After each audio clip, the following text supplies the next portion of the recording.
here, but now they're gone. Seasons don't fear the reaper, nor do the wind or the sun or the rain. We can be like they are. Come on, baby, don't fear the reaper. Baby, take my hand. Don't fear the reaper. You'll be able to fly.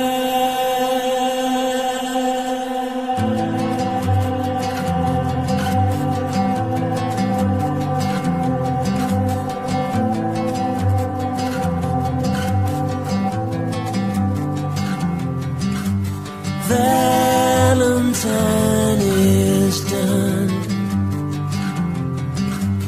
here, but now they're gone. Romeo and Juliet are together in eternity. Romeo and Juliet, and women every day. And Juliet, and women every day, like they are. Come on, baby, don't fear the reaper. Baby, take my hand. Don't fear the reaper. You'll be able to fly. Don't fear the reaper. Baby, I'm your man. La la la la la. La la la la la.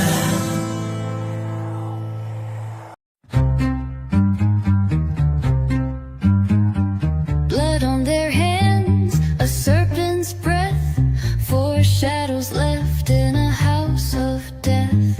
A pack of wolves in a kangaroo court. Truth gets lost in a locked report. Moscow after midnight, blood on the rail. Every liar's hand on the killer's veil. The truth's a ghost in a phantom crowd. No one's innocent, but silence this loud.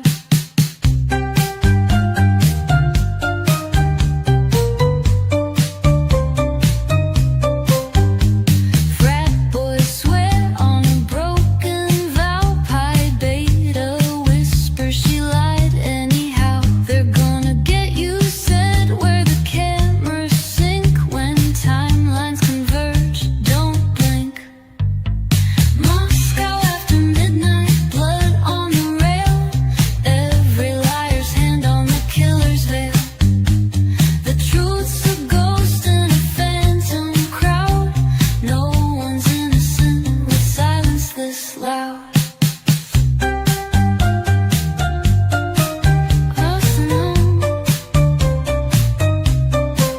The Orion's knife, the driver's call. Grub truck Mac for the students' fall. They fed pain a name, they fed him a lie. The hangman's rope fits the one innocent guy.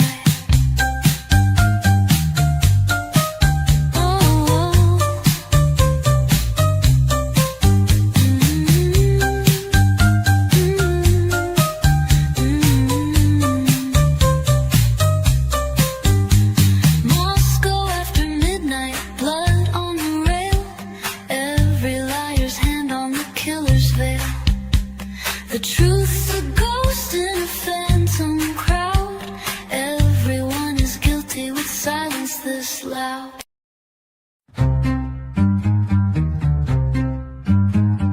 Blood on their hand.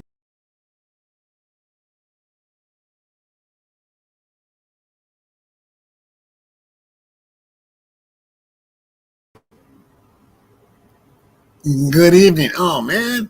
I always forget shit, don't I? It's Friday night. Yes. Thank God it's Friday. Right? TGIF. And we got quite a show tonight, man. We got a lot of stuff going on. Oh, I got the yellow one on. Oh, well. Yeah, let me check something here quick. Well, thank you. I don't know about that. Good evening, everybody, and welcome to Once Upon a Crime Time. I'm your host, Tommy Jude, and it's Friday night, and we always rock on Friday night. Tonight's just going to be me up here talking away. Um, yeah, that's the way it is sometimes. We might be doing a few shows in the next few nights. We got so much stuff in the fire that I'm telling you, we can't even keep track. I mean, really, there's a lot that we have in the fire, and a lot of stuff hasn't been looked at, and we're going to be looking at some stuff, man. I mean, crazy shit. Hey, my cat Crow, she brought me a gift today, a dead mole. She's out catching moles. I wish she would catch that gopher in the yard. I'm about ready to turn into Bill Murray here pretty quick, people. I mean, honestly, pretty tired of the gopher thing. And somebody, I think it was Uncle Mikey, told me how to get rid of it, and it made a lot of sense. And now I forgot what it was that he told me. Oh, well. Yep. I'm going to blow the hell out of my yard with some dynamite pretty soon, man. There's like these big piles of dirt.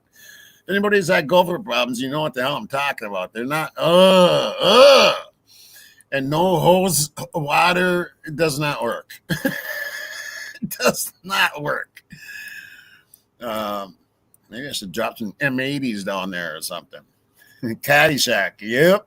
I fucking love that show, man. I'm old school. I love those old movies. Those are the best. Anyway, let's say hi to the crime family. Randy Fur, my brother, Mr. Steakman. Yeah. And Deborah Lynn, my girl, good to see you. Angela, good to see you. Paco, good to see you. Leo, good to see you. Miss Q, good to see you. Snow Leopard, good to see you. Mrs. Johnny Knapp, good to see you. Sherry Irvin, good to see you. Good Trouble, good to see you. Cryptic Conversions, good to see you. Snow Leopard, good to see you. Miss Debbie Gazzardo, good to see you. Sherry Irvin, good to see you. James Moen, brother, good to see you. Jackie Bushable, good to see you. Cindy Abbott, good to see you. Jennifer Page, good to see you. Crime Spy 2024, good to see you. Missy Q, good to see you. Ren Hennigar, good to see you. And everybody that's chatting away. Delby Rush, my brother, good to see you. And yeah, and everybody that's up there chatting, and all the non-chatters. Hey, Ray, good to see you. And all the non-chatters alike, I love you all. And let's get going on this show. Man, there's a lot of talk going on and a lot of really good shows. I'll tell you what, Nika's been on fire. I don't know if you watch Nika much or not. You should be. She's been on fire, and I've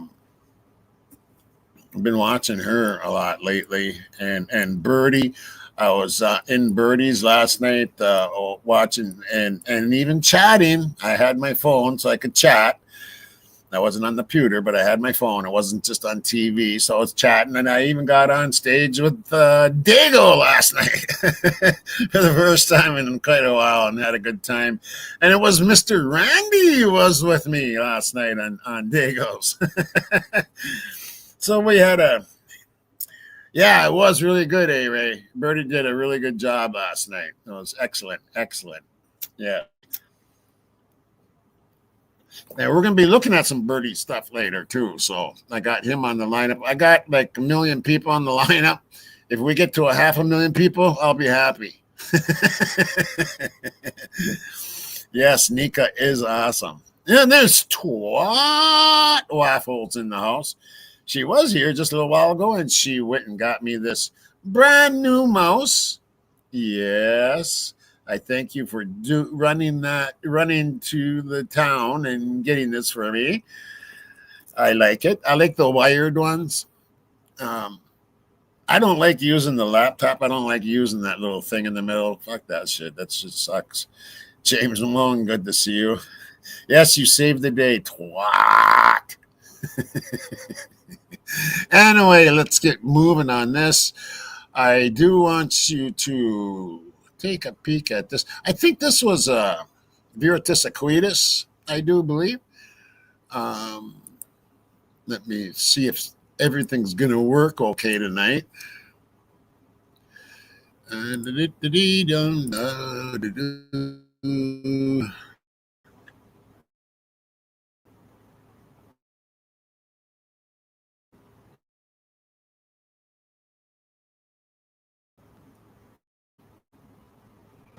Okay, so let me make sure that it is stopping the little spinning thing. There we go. And anyway, here we go. Yes, 12 surprises. You don't even know the half of it. Try playing in a band with her for about 3 years. Booked every weekend. We're booked like every weekend, man. And then we had one stint where it was 2 weeks long. 2 weeks. And we got a church house and everything. And it was up on the Canadian border. And oh man, it was 50 below zero for those 2 weeks. When we got home, I left with 200 gallons in my propane tank, and I got home and I was almost out in 2 weeks. So that tells you something, right? It tells you how damn cold it was back then. I mean, it was crazy cold. But good old band days, yeah.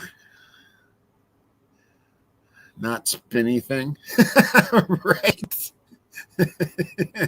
I love you guys, man. I love hanging out with you guys on Fridays. Friday's my night, man. I just I love doing shows on Friday. Sometimes I like doing it with guests, and sometimes not. And sometimes with my mods, and sometimes not. Sometimes it's just boring on me. Anyway, let's get going on this. I'll add this. Boom. And there we are. And this is by Viritis, I do believe. And now, see, here's what I don't dare go down too much because it will go to the next video. Do you know what I mean? I hate TikTok. I really do. Actually, this might be YouTube, a YouTube short. No, maybe a TikTok. I don't know. One of those. Let's take a peek.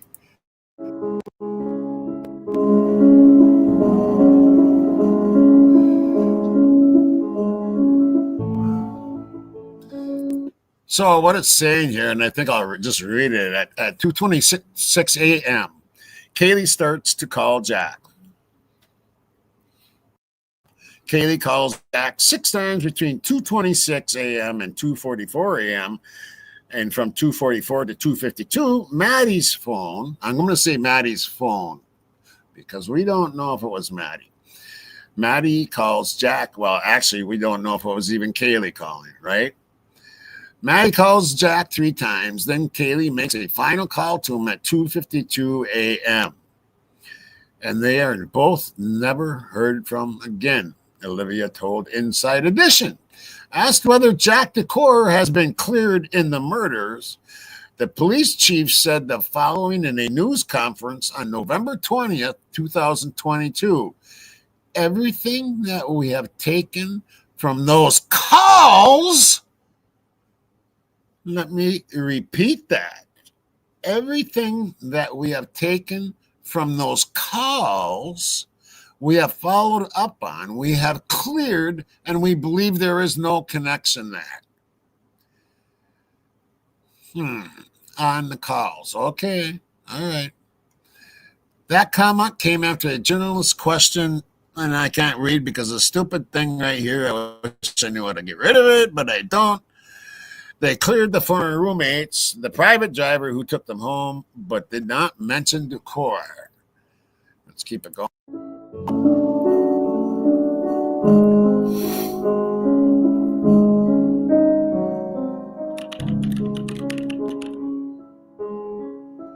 November 23rd. They don't believe Jack Decor is involved in the crime. And I don't know if we can I enlarge the screen, or do I have to? I don't like the next one instead. Can I make this bigger? I think the only way I can do that is by zooming in. There we go.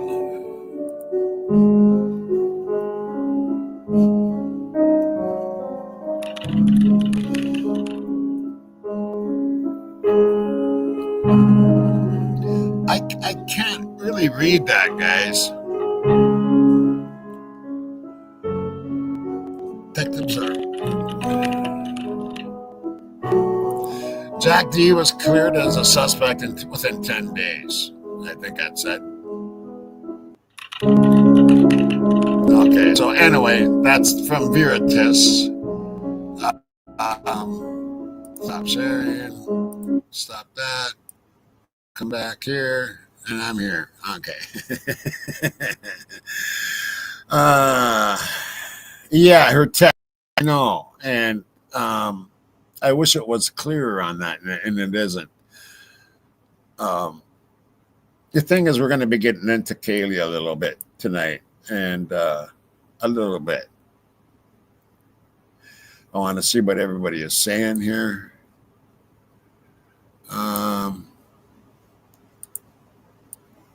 Don't know what you mean there, twatter.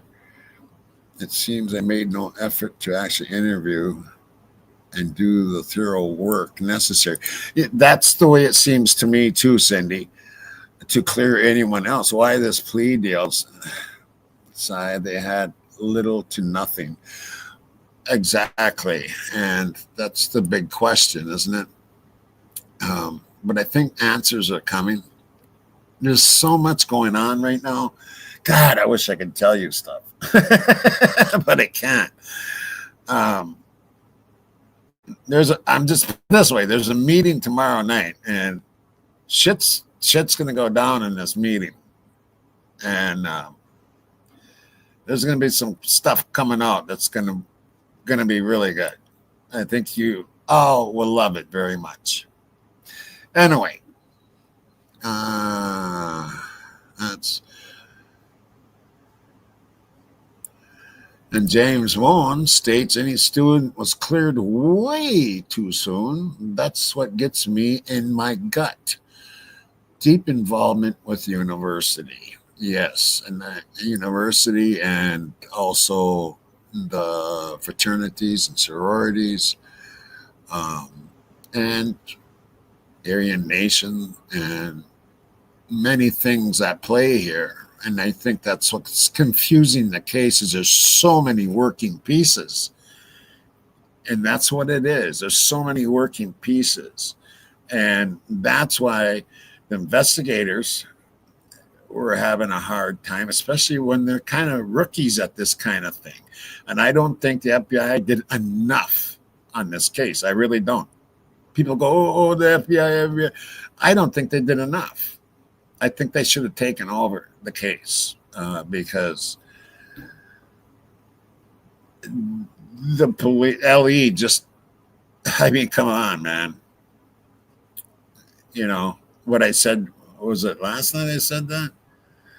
You know, the connection to Pennsylvania from Moscow is Keystone. I mean, really. That's what they kind of remind me of. When it comes to the investigation part of it. Oh, I'm losing track of where the hell I am here. Okay, so anyway, we'll keep moving. Hey, Coco and Paco, and yeah, okay.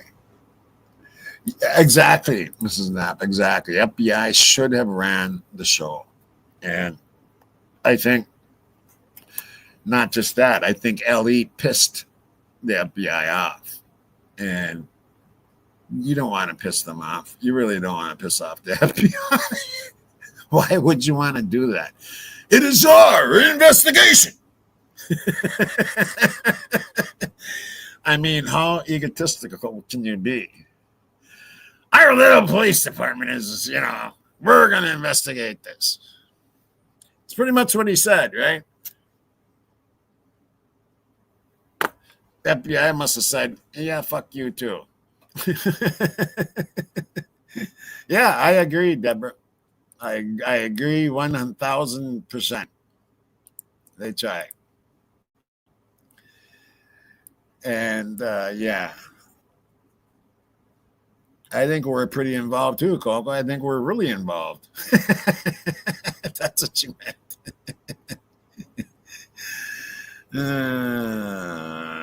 Yeah, and that very well could be, Coco.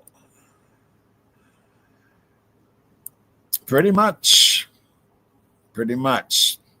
Mrs. Knapp, pretty much. And I don't think they had their hands into this enough.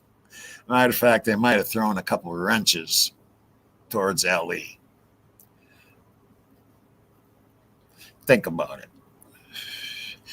Anyway, so let's go on to something different.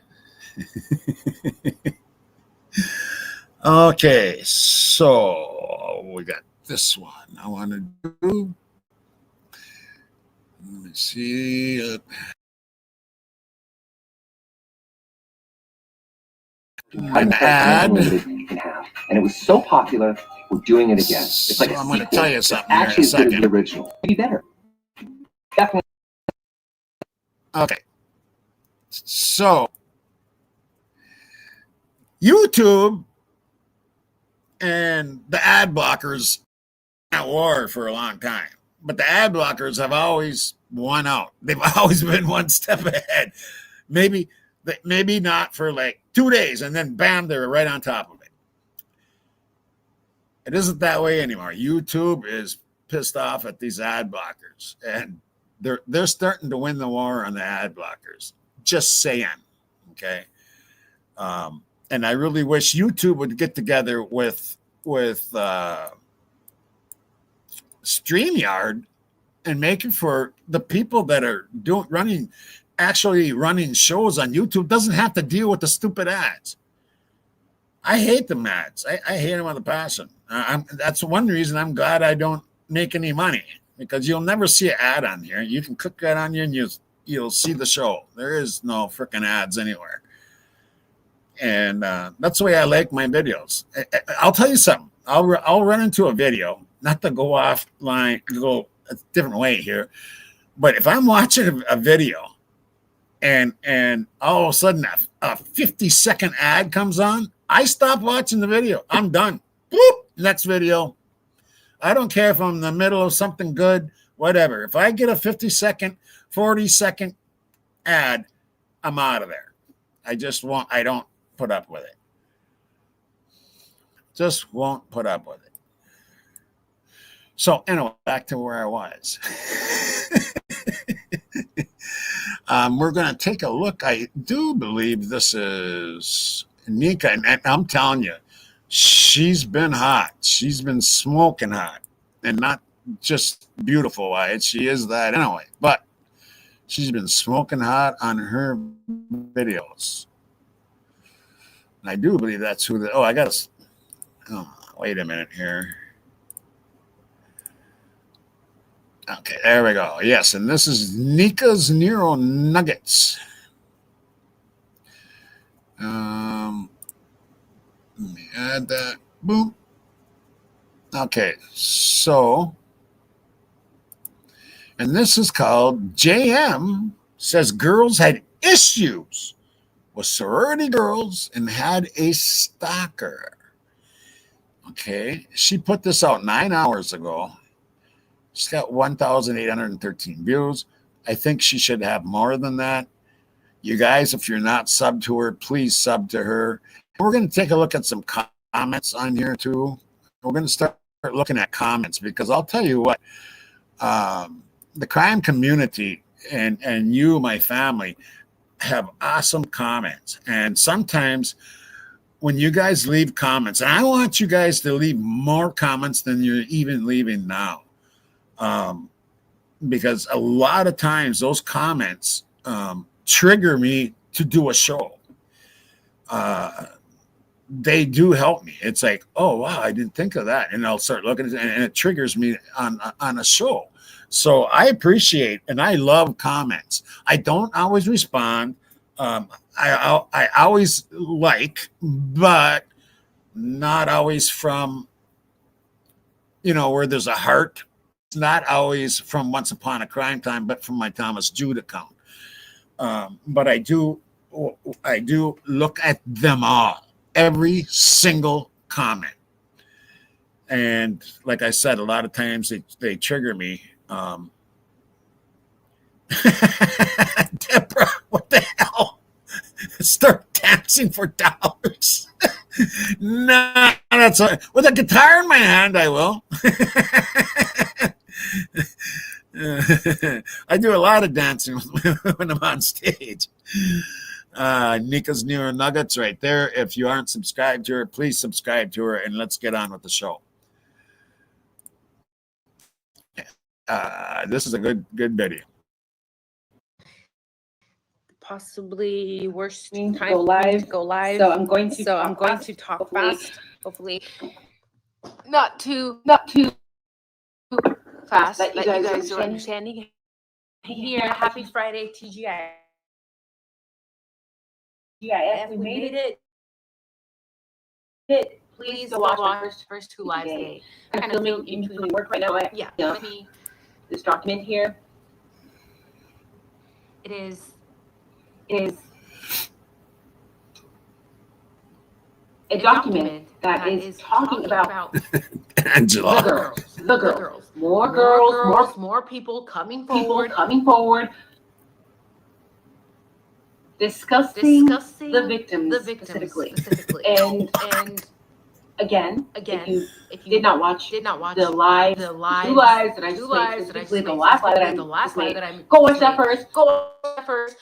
Don't get angry, don't get triggered, and then come back here. Because we like passed to away paint is like people who have perfect passed away angels, as and like nobody's perfect We all angels, have and nobody's flaws. perfect. We all have flaws. At least when I passed away, Yeah. Now, she is so right that because someone gets unlucky, we paint them as angels and all this and that. And I mean, I have respect for people that have been unalived and anybody that DIES. I have much respect for. But this is a case, and we have to look at facts and truth. Sometimes we do go off. Sometimes we go off on a down a rabbit hole. And everybody's done it. Everybody's been there. Everybody's done it because we're trying to find the truth. There's an echo. Echo? Why would there be an echo? What the hell? I don't get the reason why.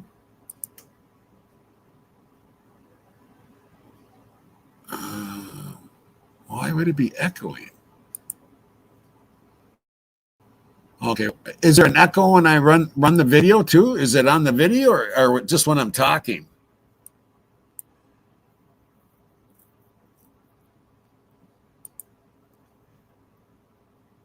Oh, okay.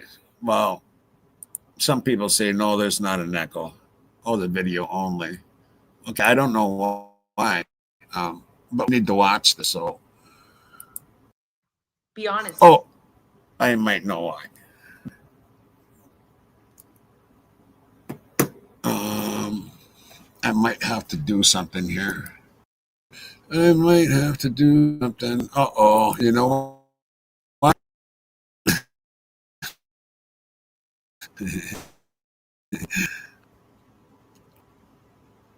Hold something. God dang it.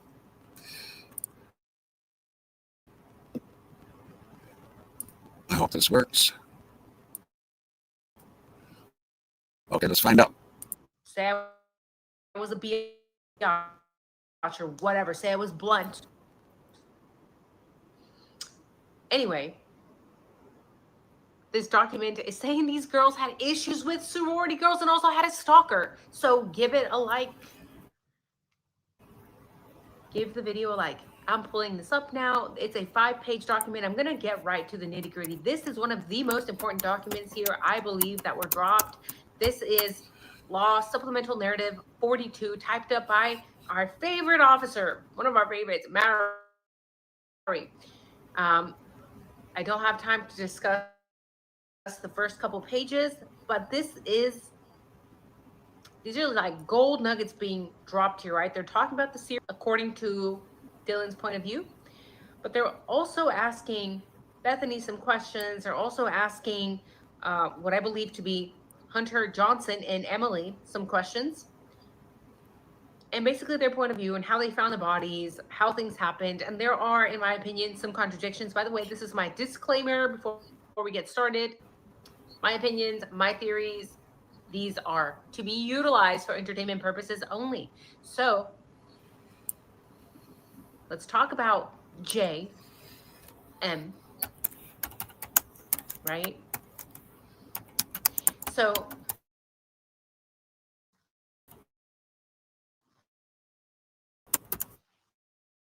JM is somebody who was born in 2003.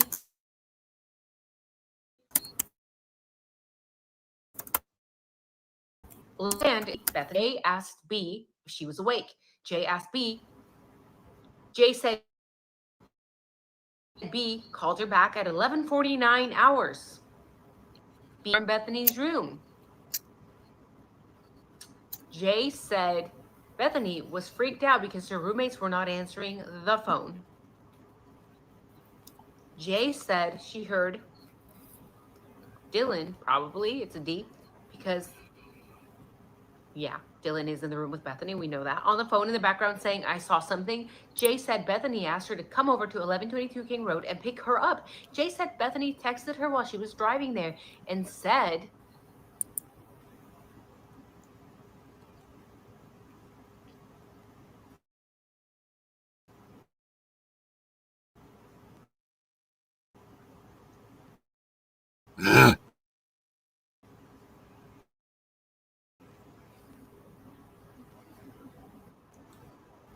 interfere with what I'm trying to show.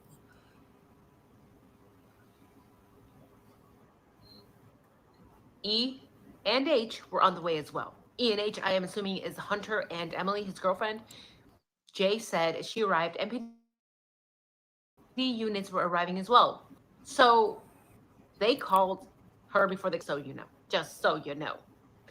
For people who are still saying that the victims were not at the house, they were at a hotel. No, bitch. I'm sorry. No, unless you have proof, unless you have images and live videos that have not been manufactured. These girls were at the house, right? Jay says she did not go to the party, but went to a different one instead. Jay said Bethany and Dylan came to this other party after she left. So JM is a she. Estimated Dylan left her party at 12:30 in the morning, and Bethany left her party at around 1 a.m. on 11/13/2022. So Dylan and Bethany did not leave together, according to JM. JM said she was in blank with D, L, B, and Z, with probably Dylan. Whoever L is, it's a female. It's not Loesch, it's a female, right? Bethany and Xana. Jay said Xana and Maddie were both in blank sorority, but they dropped out. Another typo. So many typos here. And Kaylee was in blank, but dropped as well. So all these girls are getting dropped, right? They're dropping from their sororities. Jay suspected the girls dropped their respective sorority because of issues with other girls in the houses. Again, none of us are perfect. This is not to shame any of the victims, not to shame. They dropped. Were they dropped? Did they choose to leave? But it says JM suspected that they dropped their respective sororities because of issues with other girls in the houses. Meaning what? Let's be honest with each other for one. And with that they had issues with other girls in the houses. I want you to remember that. I want you to remember that. And start asking yourself, how many enemies did these girls really have?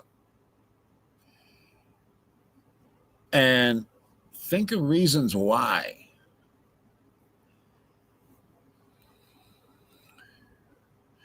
Do you need some cement?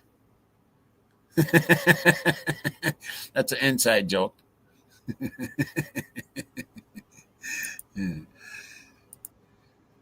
Please. Right? This is not about money, I don't think. Nope. Those girls had money. Okay, they're buying Range Rovers, they're traveling, they're blah, blah, blah. This is not about money, I don't think. This is not about fees. Right. There's somebody here saying they had issues with other girls in the houses. That sounds like, you know how girls can be. Let's be honest. You know how girls can be. They can push other people out of social circles, so on and so forth.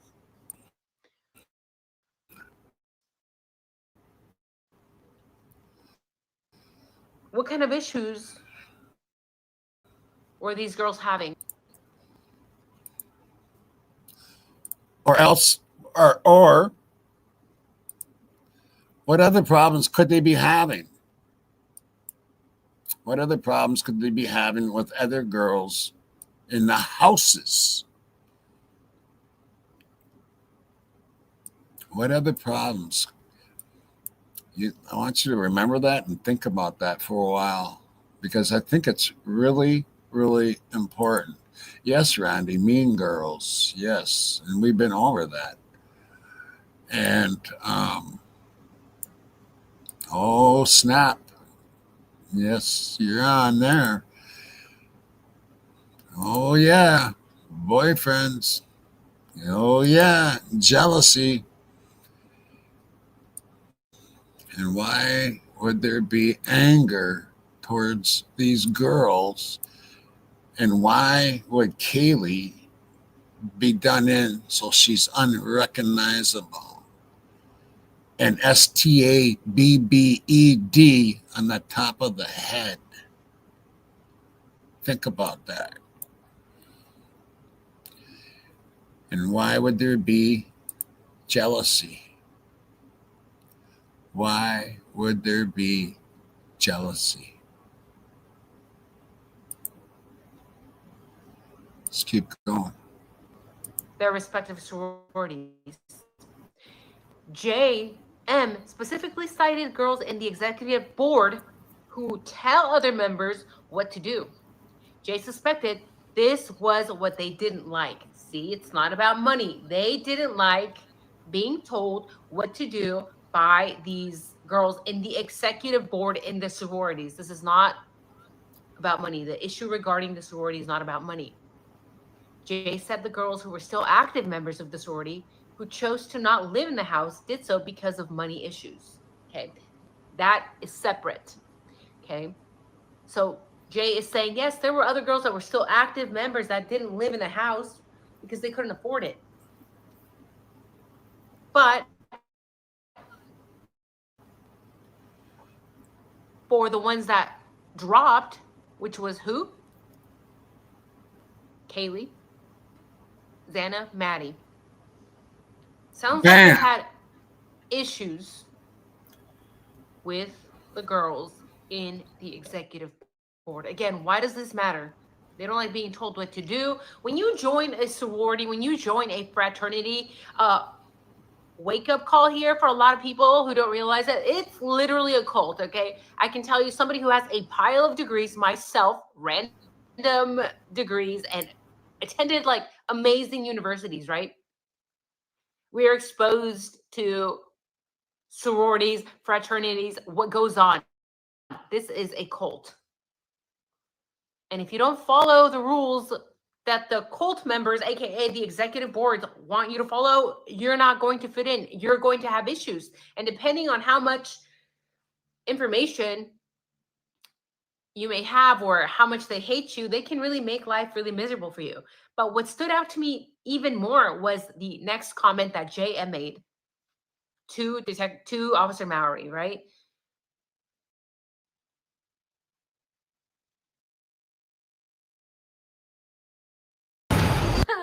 The other 10% of one paint. It's the no sanding, no primer, covers it all.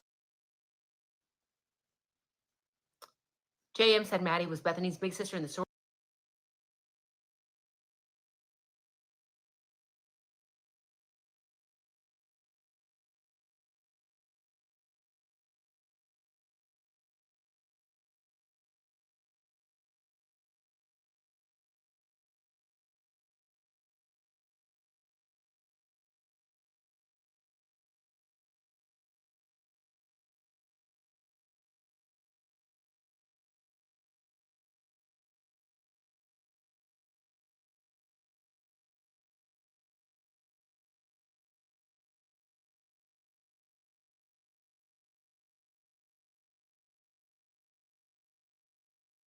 Shit, I'm muted. I'm sorry. Angela had quite a comment here because I remember this stuff right here. Tommy Jude, I remember reading on one of the kids' social media before it all went private. Bridget W. was laughing and thought it was great that Kay's face was unrecognizable. She said that was a special request. And I've hated her ever since. I remember this shit. I remember that. I remember it very well. Hi, Michelle Weddle. Good to see you. There's a lot that I don't think people have looked into very much.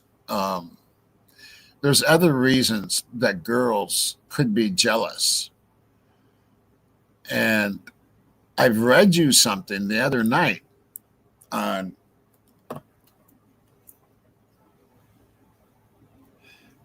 how Kaylee was with other men. And there's no other way to put this. And I'm sorry.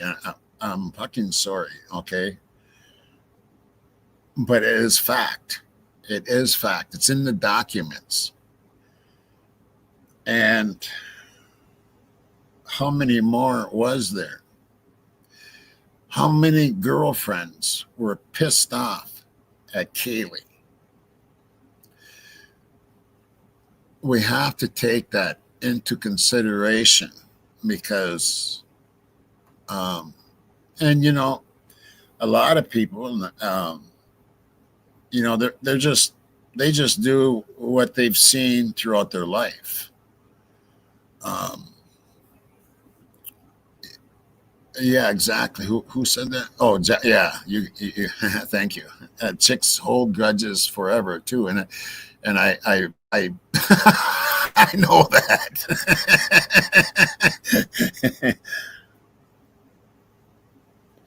Yeah, and sometimes those grudges don't even make sense, and it's over something that didn't even happen. But you think about even if she did do something with a few guys, okay, and the girlfriends find out and blah blah blah, and Jack D finds out that night about a couple of them, and then finds out, because I don't know if you were here the other night when I went over, that she wasn't just moving to Texas, people. She was moving in with another dude. I mean, she was and how Steve and Christy can sit there and go, oh, they're going to get back together and blah, blah, blah. No, they were not. I'm sorry, but they were not. She was moving in with another dude, and this is in the documents, people. I read them the other night. She was moving in with another dude, taking the dog. She'd been with a few different men, and I hate saying that, but it's the truth. There's no easy way to say that. Has anyone else heard that Molly was thrown off a bridge? I haven't heard that one. No. Molly McMichaels? I really? No, I haven't heard that one. Wow. Huh. Is that WSU Kim had firsthand knowledge that JD lied about his whereabouts that night on 11/13. That, I mean, God damn, man. I can't believe that people don't have common sense. And we have common sense here. I mean, we can figure shit out. Why can the LE just take somebody's word for stuff without investigating totally and interrogating? I'm talking about interrogate. I mean, this is a quadruple. If I was a detective, I'm going to tell you something. By the time I got done interrogating someone, they'd be fucking crying. I don't care if they're innocent of anything and didn't know anything. It's an interrogation. It isn't a question.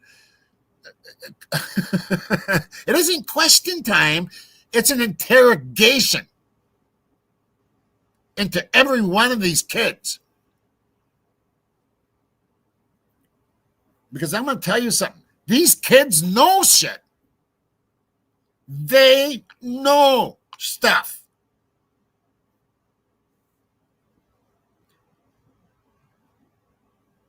Little monsters and pretty little liars. Sometimes I'm kind of scattery. But if you watch all my videos and you start piecing together things, you understand more of where I'm coming from. Anyway, let's keep going with Nika. Nika's, I'll tell you what, Nika is a very, very intelligent woman. Multiple degrees, scientist. I mean, she is very, very intelligent. Let's keep watching. Sorority house, but JM also said she knew Kaylee saw a dark figure staring at her from the tree line when she took her dog Murphy out to pee. So here, what do we have? We talked about several people talking about Kaylee having a stalker. Do you think Kaylee was just going around telling people she had a stalker just for shits and giggles? I don't think so. If those words come out of a woman's mouth, it's probably because she is concerned, right? She's probably concerned.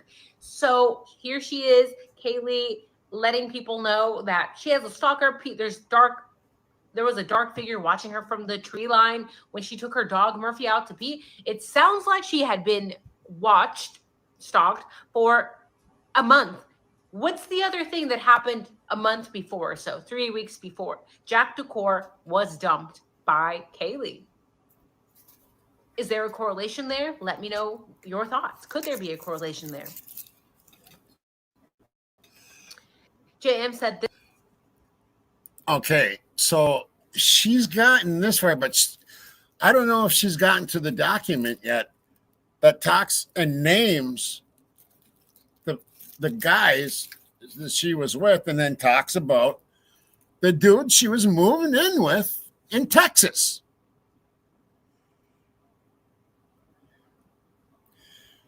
I mean, piece it together. Piece it together. This occurred about a month ago at 1122 King Road. Did they ever tell the cops? Did they ever mention it to Moscow Police Department? And if they did, I want to know if they actually put it in a report or made a call, because then this is something that could potentially fall back on Moscow PD, do any follow-up investigation, right? Every little detail matters here. JM said there had been lighthearted talk and jokes made about a stalker in the past. JM said all the girls were slightly nervous about it being a fact, though. So they kind of nervously joked about it, okay? But it happened. They were being watched Specifically, J.M. mentions Kaylee being watched. And what's interesting is that we know that, according to the reports, the weird stuff on November 13th started happening right after Bethany and Maddie took Murphy out to pee. So was the stalker watching him out there from the tree line as he had been watching for the past month or so? It's very,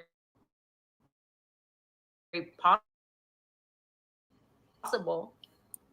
Issues between the girls who lived together. So they didn't have issues amongst themselves, allegedly, according to JM's statement, but they did have issues with the other girls from the sororities, which is why the girls dropped their respective sororities, because of issues with other girls. Is it possible that the stalker maybe? Let's see how much my family knows. I want to see how much you know. All right. So does anybody know who owns that company that she was going to work for? Who actually owns it? Or who it's ran by? Does anybody know? Does anybody know?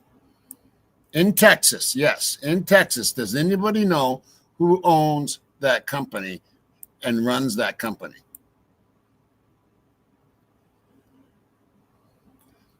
Oh, Crime Spy. Ooh, A+ for Crime Spy. Eco Shield owns that company. Okay. Now, who's all involved in Eco Shield? Who's all involved in Eco Shield? Did you know Jack Showalter was involved in Eco Shield? Did you know Adam was involved in Eco Shield? Huh? Yep. But a lot of people don't know who's all involved in Eco Shield.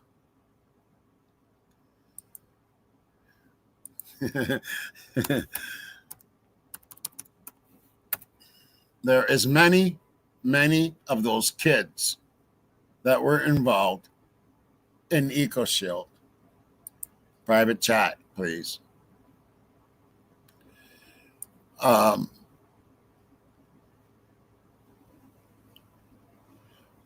reading what some people are saying. Yes, in Texas. Yes, Musical Shrubs. Yep. Yeah, Jack Showalter, Adam Latta was involved in Eco Shield. There were some girls involved with Eco Shield. The regional for Eco Shield is Eli Shoup. He's Steve Mackay. Eco Shield has a lot of people, and a lot of those kids were involved with Eco Shield.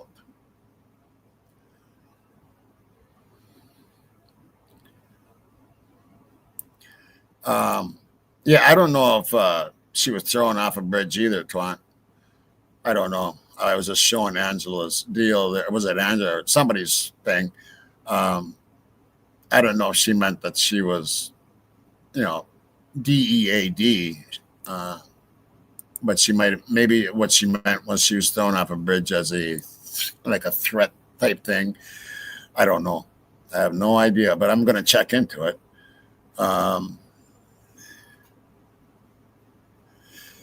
But yeah, you're probably right. It probably didn't happen. Right, Twat. Joe P. makes you wonder, doesn't it? Makes you wonder. Was it a cult, or did it have something to do with the church? We'll get into that at some time. Trust me. There's a lot coming on this channel.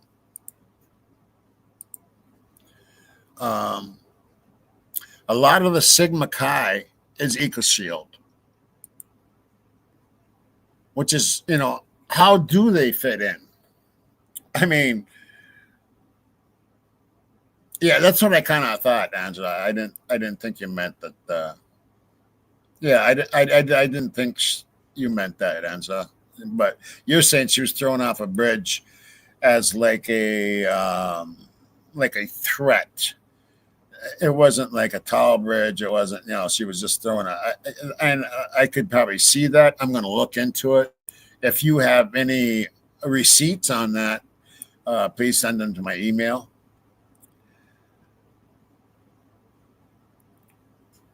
Oh, no shit, Mrs. Q, Missy. Every single day since the notorious plea deal, more lies. And here's something to think about too.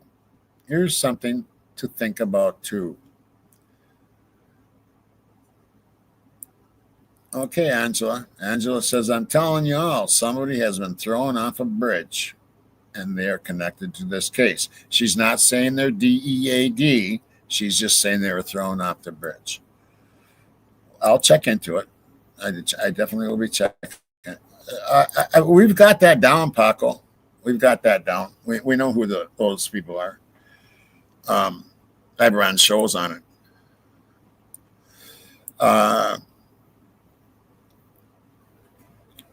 Okay, Crime Spy says a Bishop boy supposedly was thrown off a bridge. Okay, well, I'll check. We'll check into it. Investigate. The mods are listening. They'll check into this shit. Where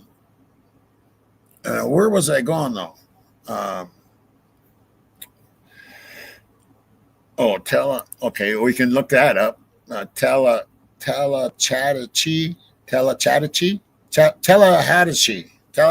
Bridge. Okay, I'll look into it. Where the hell was I? Eco Shield operates like a cult. Leo is saying, is Eco Shield asking multi-level marketing? Yes, it is. MLM operates like a cult. Same methods, right? And I'm sure crypto's involved. Yeah.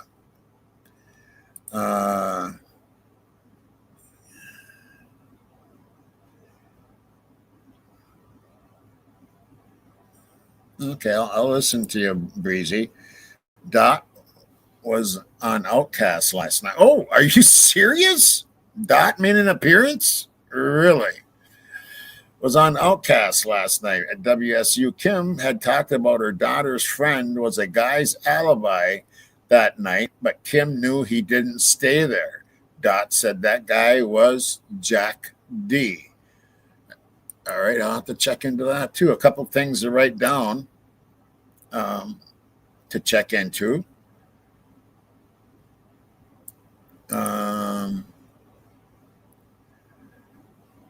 A car crash on June 15th went off the bridge in Twin Falls, went into the Snake River. Yeah, that's what's true there. If that's what people are hearing about. It's good that you ask questions like this, because we can do digging right here. I got like a bunch of people right here that can just bam, look shit right up. Twat is one of them.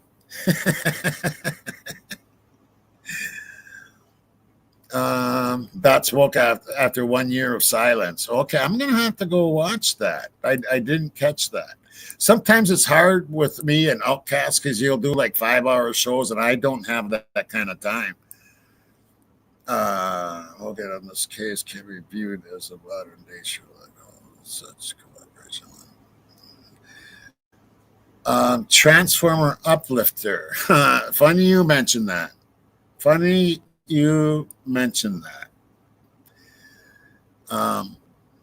I'll talk about that at a later date, maybe by Monday. All right, Transformer, thank you for that comment. And it's It's absolutely true.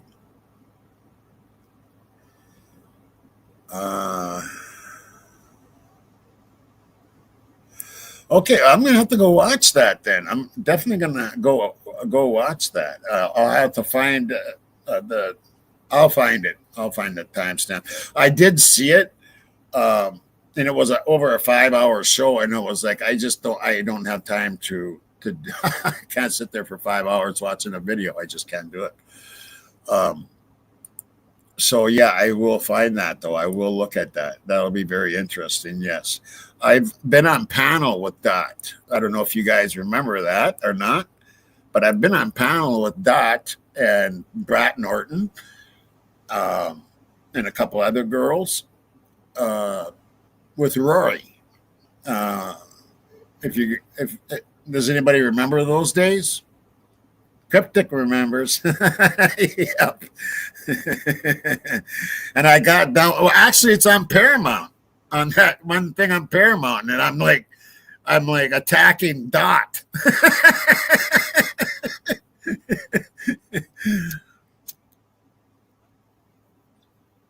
And they never even asked for my permission to run that or gave me any money or nothing. They just ran it.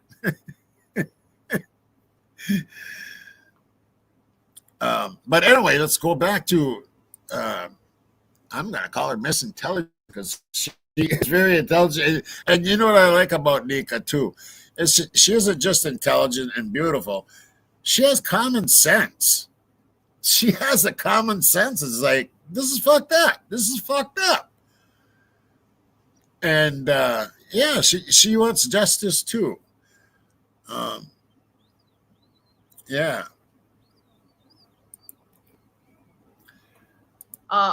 Well, maybe Dot will forgive me and come on panel. If you guys see her again, let her know that I'm sorry about any past things. I don't know how to get a hold of her.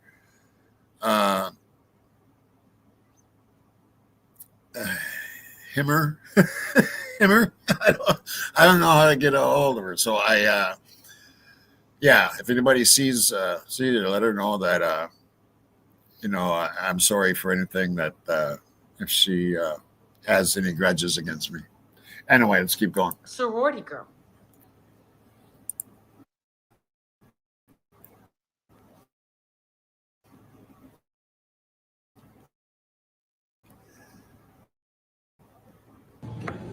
My friends laughed at me for buying this, and now they got this. Here's what really pisses me off. Creators,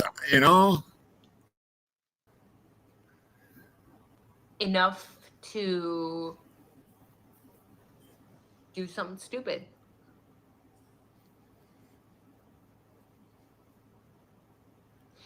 JM said the front door had issues with locking and sometimes it could be opened without a code, which is interesting because in this same page, we have Dylan Mortensen being interviewed. You know what she said? We always locked our doors. We always locked our doors. And when you read every single interview, what is everybody and their mama saying? They're all saying, yeah, everybody knew that those people in that house never locked their doors. Like their doors were always wide open, almost never locked. So everybody knows, but Dylan, for some reason, is saying, yeah, we always locked our doors. Maybe it's because she's afraid. Maybe it's because she doesn't want to be held accountable. Maybe because she knows it's going to make her look a certain way, potentially, if she is saying that they didn't lock their doors. But here we have somebody who doesn't even live at the house saying, yeah, everybody knew that this front door had issues with locking, and sometimes it could be opened without a code. JM says she did not know that she did know the code. She knew the code. So again, teach your children to, even if they're grown adults, right? Even if your children are grown adults and they're in college, teach them not to share passcodes, because why does JM have the passcode? You don't live there. Who shared it with you? And did JM share it with anybody else? Or did anybody else that knew the passcode share with somebody else? You're putting yourself in such a risky situation when you're living in a place where everybody knows you don't lock. It's called common sense, right, people? Isn't that what it's called? It's called common sense. You don't give your passcode out to your house. I mean, what the hell? You just don't do that. It's not that kind of world anymore. It's not that kind of world anymore. You can't do that. And yes, teach your kids. If they're going to college, teach them never give out the passcodes or give extra keys out. You just don't do that.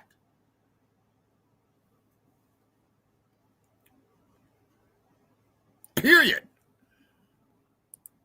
Your doors, you're living in a place where it can be opened without a code, and you're living in a place where everybody and their mama actually knows the damn code to the front door. JM said she was unsure if the residents kept the back sliding door locked regularly. Well, everybody else said that they didn't, so lock your doors, people.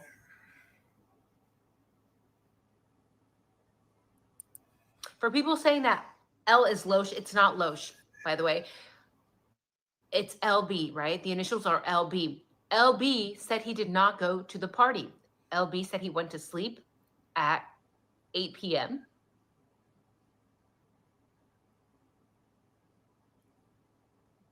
At 8 p.m., that's early. At 11:12:22. At J apartment on Taylor Avenue, L said he woke up around 2 or 3. L said he, J, and E were up talking in the living room. So who is LB that was up talking to? Probably J and E. Who is J? Who is E? Who is LB? And they were talking in their living room until about 5 in the morning. L indicated H was present but not awake during this time. L said they all went to bed at this time and woke up again around where he thought was 9. L said H and E came into the room where he and J were. L said D had called E around 10 and sounded scared. Sounded scared? Why are you sounding scared at 10 in the morning when nobody supposedly knows what's going on inside the King Road residence? What do you know that's going on? Was Dylan already texting people? We know she was on social media. Who was she reaching out to? And why did she lie to cops? Remember, she lied to police. She said she fell asleep after 4 and didn't wake up till noon, but we know that's a lie. We've seen the receipts of the phones where both her and Bethany were constantly on social media. Not only that, but they both contacted their parents. And now we have here people that are saying that they were afraid, that people were sounding scared around 10 in the morning. Why are you sounding scared? L said D and told E someone had been in their house last night. So they already knew. At 10 a.m., they already knew that somebody had been in the house. L, so D told E. Dylan told E. Who is E? Who did Dylan tell before 10 a.m.? Dylan was spreading the news far and wide, it sounds like. L said D informed them she did this because of her seeing someone in the house and Dylan could only see his nose and his chin. L said Dylan was freaking out and wanted them to come over to 1122 King Road. By 10 a.m., she had already contacted people. She had already let them know she was scared. Why are people still defending the fact that to this day, she's still lying to our face? And not only that, but actually, in my opinion, has the audacity to go ask for money, right? Some of you guys mentioned that she's got a GoFundMe. Some people have mentioned that it is the responsibility of the Koberger family that they should have to pay for her mental health care. We have so many documents that have been unsealed that we have access to that I am revising for you guys because I need the truth to come out. It's going to come out, right? None of it makes sense. We have so many shady individuals surrounding this case. We have a guy with a covered head to toe in black, doesn't come back to his dorm until after the crime, 12:25 p.m. on November 13th. Was he even actually investigated? Here we have Dylan reaching out to people before 10 a.m. We're supposed to be stupid, right? We're supposed to be stupid and believe that, yeah, don't ask questions. They were sound asleep. They were sound asleep. So they were frozen in shock. Remember, not Dylan's words. Whose words were those? Bill Thompson's. The state continued to say to this day that those girls were frozen in shock. I pray that all of my followers are smart, intelligent, capable human beings to be able to see through the bullshit. Because something is not right here. And whether we have an innocent man sitting in jail for almost 3 years now or not, there is no reason that he should have been arrested with so much data, so much information pointing to other potential perpetrators, right? So much doubt in this case. Exactly. Right on. So that's all I have for now.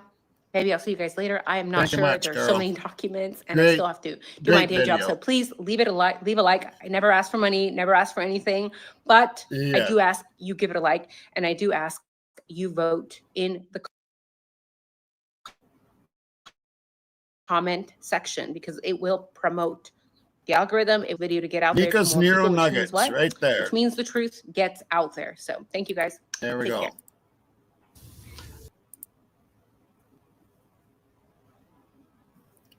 Okay, give me a second here, people,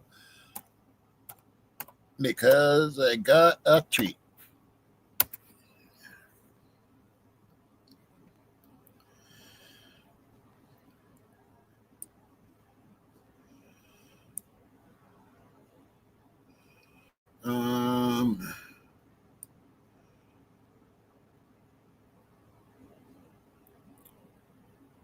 No, okay, let me see here. Why am I getting this? Okay, hold on a second, because I am going to do something here. There is,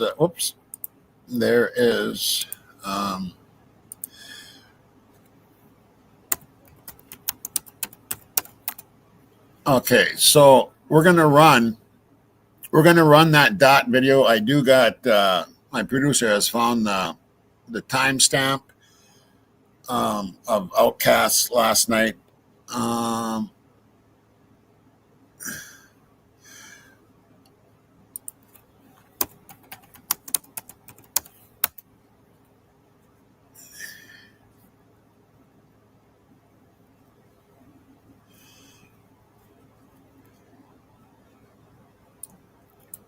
Yeah, there's got to be more to it than that, though.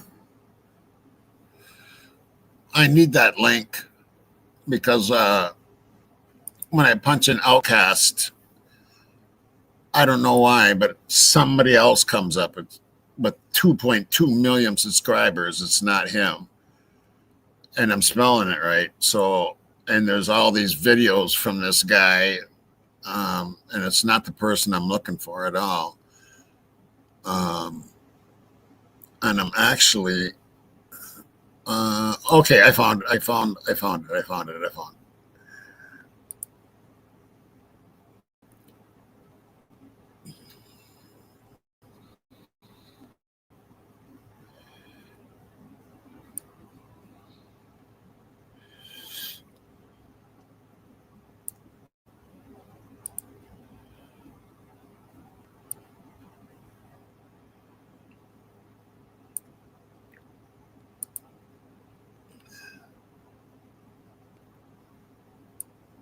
Let me get it set up.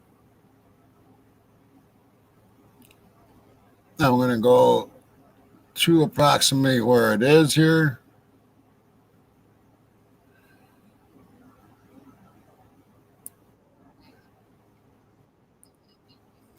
Okay, so let's do this. You guys ready?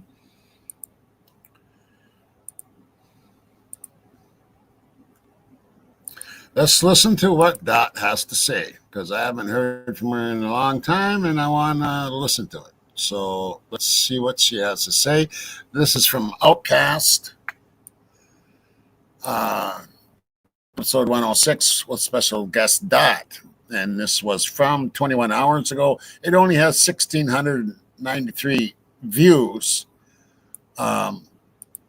So I recommend to get some views over there and some likes. He's one away from 200. So let's take a look. All right, I gotta add it to. I gotta add it. And boom, there we go. Male who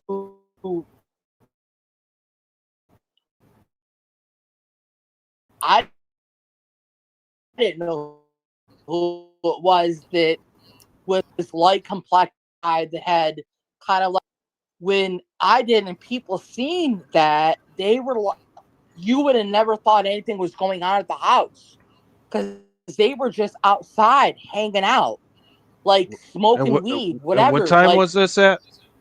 This was like maybe 8:30, 9 o'clock. So this is 8:39 in the morning. Yeah, it was literally like if you would have just seen if you would have just woke up and you were getting ready to go home or something, you would have seen it, you'd have been like, oh, it's just another day. You would have never guessed. Like when we found out that happened and those murders happened, we were like, are you kidding me? You would have never guessed that, like, there would have been people outside just hanging out like nothing happened. That's what was so mind-blowing to me.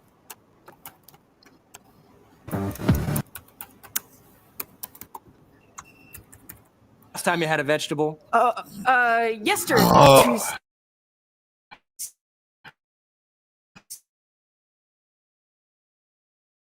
Day, month. Damn it, Janet! I don't know how that happened. You know what I mean? And so you're saying there's 5 people outside. They're all just smoking? Yes, absolutely. And this is where? Outside patio?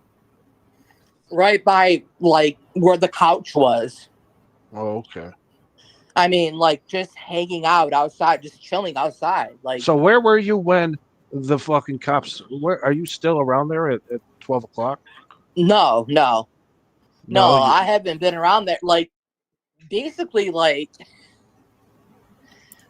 so do you know that there was a that they bought out the University of Phoenix? Like it was grandfathered in. Well, they were trying to buy it, right? Right. So during that time, I was actually going online to take my classes at the University of Phoenix. And I wanted to be grandfathered in. I got grandfathered in as that process was going along. Mm-hmm. So it was easy for me to transfer my credits and stuff like that. So what does that mean? I don't mean to be, what does grandfathered in mean? Like, basically, once something is in the process, like, they're trying to do something. Like, let's say they're trying to create a new, like, they're saying, hey, you know what? If I create this rule and it ends up going through because of the fact that you were in the process of that, we will go ahead and say, you know what? That's okay. You're going to go for that. So because of the fact that I had applied and wanted to be transferred, they're going to say, okay, we're going to let that happen and go through because you had already been like on a waiting list to do that. Right. So, and I talked to WSU mom many times, and she was real, and a lot of the stuff that she said was real, and people ridiculed her. People put her down. I don't care what people think of me. I don't give a shit about that. It doesn't matter to me. What I cared about, what really mattered to me, was the fact that there was this narrative that was going on that, you know, Brian, this, that, and the other, and that's nothing of what was going on. And I try to do my best to reiterate to people, like, you know what, there's something that's not right here. There's something that's going on that is not right. And Kim tried to express that too. And we were shunned. We still have been shunned. That's why I haven't said anything in a year. You know, and people will still put me down and people will still make fun of me. There's people like Jewels of all trades, for example. The other day, somebody sent me a clip where she was talking about one of the documents, and in the documents, somebody was speaking out about something, and she said, you know what, that's probably Dot's daddy. I can only hope that's Dot's daddy and how psychotic he could be. My father passed away. So for me to say, like, that's my dad saying something on some documents, and that, that was probably some psychotic guy, like, and my dad passed away, like, it's stuff like that, even a year later when I haven't said anything, that these people are so pressed. Why do you care so much? If you think I'm just some troll, like, if I'm just some, like, lunatic troll, then why do these creators 2 years still bring me up? There are people, then why would anybody care what I have to say? You know what I mean? Like, it's ridiculous. I mean, some people might have just written you off, and I don't know. There's still people out there. Yeah, who cares? I'm not trying to get money out of it. Like, I could see if I was... you can't care if other people are talking. It's just you got to ignore it and move forward. It happens to everybody. You know what I mean? Like, people talk shit about me. Still frustrating. I don't care. All right. So, what was the last time you talked to WSU, Kim? I talked to Kim less than 3 weeks ago. And what does she believe? What'd you say? What does she actually believe? Like, happened? She is absolutely terrified. Why is she terrified? Because she is, like, terrified because in her mind, with everything that was playing out, she's like, okay, you know what? This is too good to be true because this is all playing out to be normal, but I have a really bad sick feeling because I know something different happened. And she thinks in her head, you know what? There are the people that are really involved. They're sitting on the sidelines saying, okay, that's fine. There's this, and this, but something else is going on. She is terrified. She doesn't want to talk to anybody. Like, Truth and Transparency, Lana reached out to her, and she didn't even want to reach out to Lana. You know what I mean? Like, that's how afraid she is. And I shouldn't even be saying this, but I'm saying this because I feel bad for her. Right. I really do feel bad for her. At the end of the day, like, she's trying to live her life and enjoy her life, and she's afraid. That's the end of the day. She's afraid. Did you know her personally or any of her daughters? No, I didn't know her sons? personally. I got connected with her through Brat when the whole situation was going on, and she started talking, and I developed a rapport with her, and we spoke, and she said a lot of truthful things, but she also had a lot of really convoluted things that went on, but she said from day one that there was a lot of cover-ups with the things that were going on. More than the Idaho 4? Is there other things covered up too? Like the overdoses? Or even more stuff? Like the parallel investigation, and that there were a lot of things going on with, cartels. There were a lot of things going on with smuggling of drugs.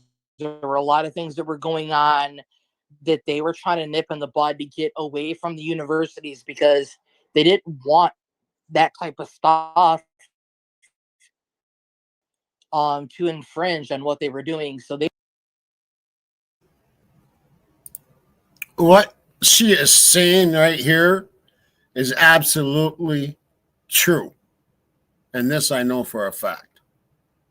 I do know about the parallel investigations. And what she's saying is absolutely true. And there's somebody out in this crowd right now that knows this to be very, very, very, very true. I'll keep it going. I know about the parallel investigations. There was 3 of them.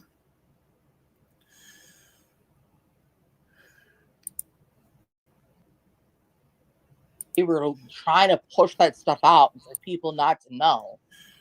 And at the end of the day, it became so much. It infiltrated so much that they couldn't push it out. Like, it was infecting the universities like cancer. Like, they couldn't stop this. There are 3 areas on a man's body that show he's lying. Jesus Christ. The stuff as much as they wanted to, and that's when like everything became real, you know, the stuff that happened and the investigation. And then you see these things come up. Okay, there's this person, you know, and how are they, you know, how are they related to what's going on? Well, they are not investigating it, so they're not going to know. Like, it is related, but if you don't investigate, you're not going to know. Right. So you're saying if they really investigated, they would see everything links together. Yeah, they some really. shape or form. Yeah, they really would. But I think like, they know. I think they're just covering it up. Yeah, I mean, they're not gonna talk about it like at every juncture. Like, WSU Kim told me a couple of weeks ago. She said that she believed what she heard is that one of the alternative suspects was going to be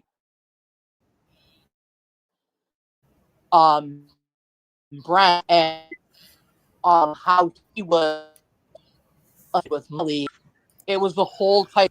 Okay, so it's saying I'm having a hard time connecting here. I just want to make sure I'm still here and make sure that the video is still playing. Am I still here and everything good to go? Okay. Yeah, I'm skipping. Okay, that's what I thought. Okay, I'm just going to give this a second to catch up to its. Okay, I'm going to let this catch up to itself here a little bit. It's Skippy, what, Skippy peanut butter?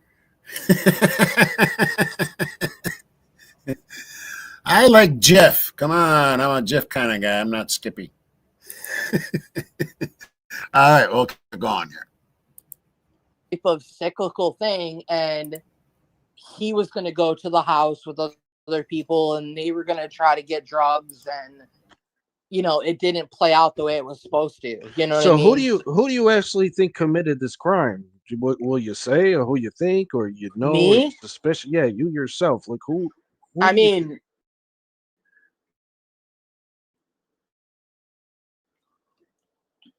like, do you believe it was a cover up?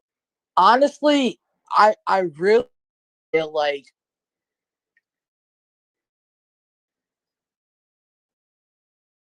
there was like a I think there was that were running in a house, and it wasn't something that was really big. Like, it wasn't some big thing to where like there was like the cartel after them or whatever, but they were running steady drugs out of the house. And what I think happened is that they double crossed somebody, and you know, maybe one of the girls that were in the house, they were having a relationship with somebody.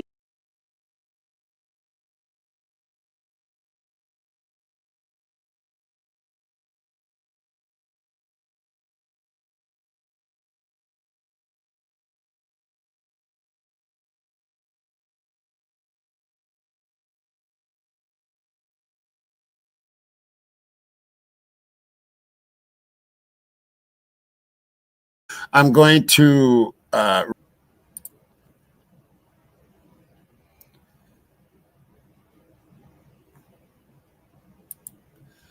to make sure it's all loaded properly. And here we go. Boom. Let's see if it's any better.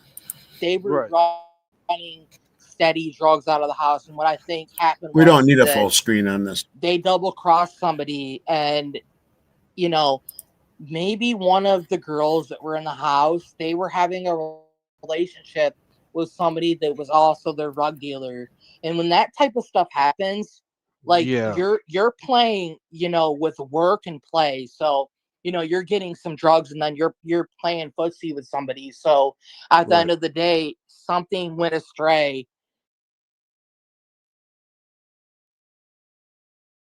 With the price of just about everything going up, we thought we'd bring our prices down. So to help us, and somebody screwed somebody over and they were like, okay, we're going to go in and we're going to take care of the situation. And it just ended up bad, like they went in. So who do you think would that be? Like, do you have any idea? Or I think, I mean, if you really look at the people that are affiliated, with people like Molly and stuff like that, like, if you really look at those people that are affiliated with that, like, how do I say this? Like, they're not afraid. They have nothing to lose. You know what I mean? Like, how can I say this? When you live your life of crime and you're a felon, you're in and out of jail all the time. You're not somebody that's gonna like look at Brian. Like, he would have years of college that he would throw away. He would have years of recovering and building from his life to throw away. Now, these people that have lived habitual chronic crimes for multiple years and have felonies and have nothing to live for, they'll never become what they want to be. They will never achieve the status they want to be. They're like, you know what do I have to lose going in and doing something like this? Like, I have nothing to lose. Like, people like that are dangerous people, So you're saying that it may be connected to Molly's people, the DoorDash. Oh, yeah. Who's ever in that? What is that, like a trailer park over there? Yeah. How easy would it be? She gets there and, she's already delivered there before. Now let's remember, people, what happened behind the house when she was delivering. Remember, she took 15 minutes just driving around the house. And when she was in the back and that cop car went by on his route, there was 3 people associated with that DoorDash driver's car. There was 3 people standing outside the door. Yes, from Molly's car. And that is also in the documents.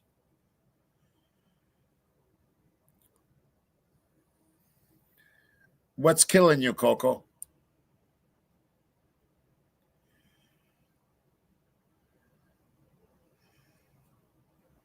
Twat.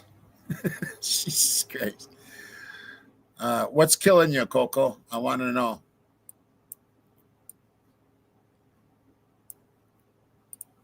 Tell me, my girl.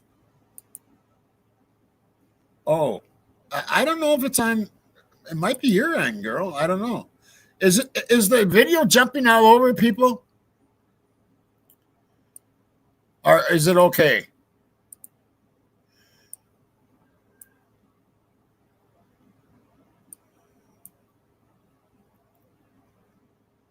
Is the video that I'm playing, is it jumps a bit? Cutting in and out. Geez, what the hell? Why is it doing that? I don't get it. All right. Same. Debbie's is fine. Debbie Ann says okay.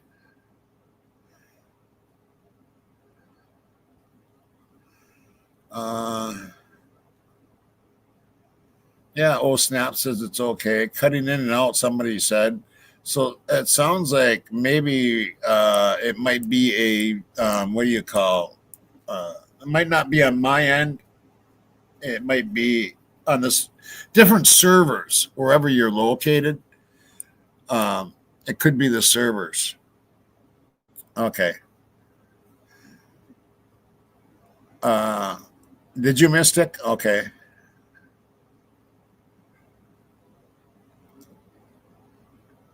Right, Angela. Yeah.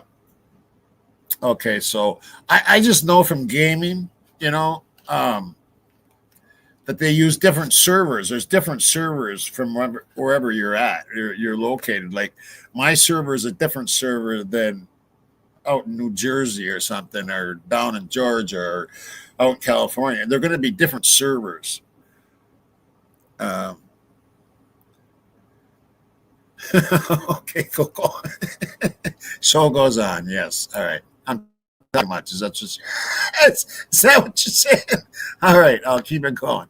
It is very interesting. The things that she's saying is very interesting, and a lot of it's very true that I know of. So let's just keep listening to see what she says. Like, let's put it into perspective. She's out at night. She's delivering to multiple different people in the community. She's probably delivered there multiple times while they were drunk. She knows, okay, I get this in, it's for this address, or if it's for this area, I know I can go there. I've delivered there multiple times. I know that they don't lock their doors. I know that they have people that have drugs in there. Like, I know that they're probably drunk. It would be so easy for me to go in, park, get ready to deliver something, call up a couple of my homeboys and say, hey, you know what? Get one in the back and one up front. I'll be the lookout. And it'd be easy for them to go in and do that. And for her to just be like, hey, why was I there? I was there because I was delivering some Jack in the Box. Like, it's an easy setup, and it would be easy for them to get away. And what have we learned? Oh, hey, AR, how you doing, brother? Hope all's well in your world, my man. I love you, bro. Okay, so let's remember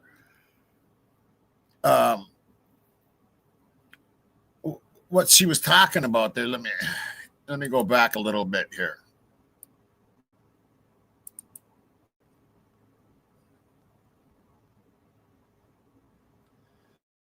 Oh, come on.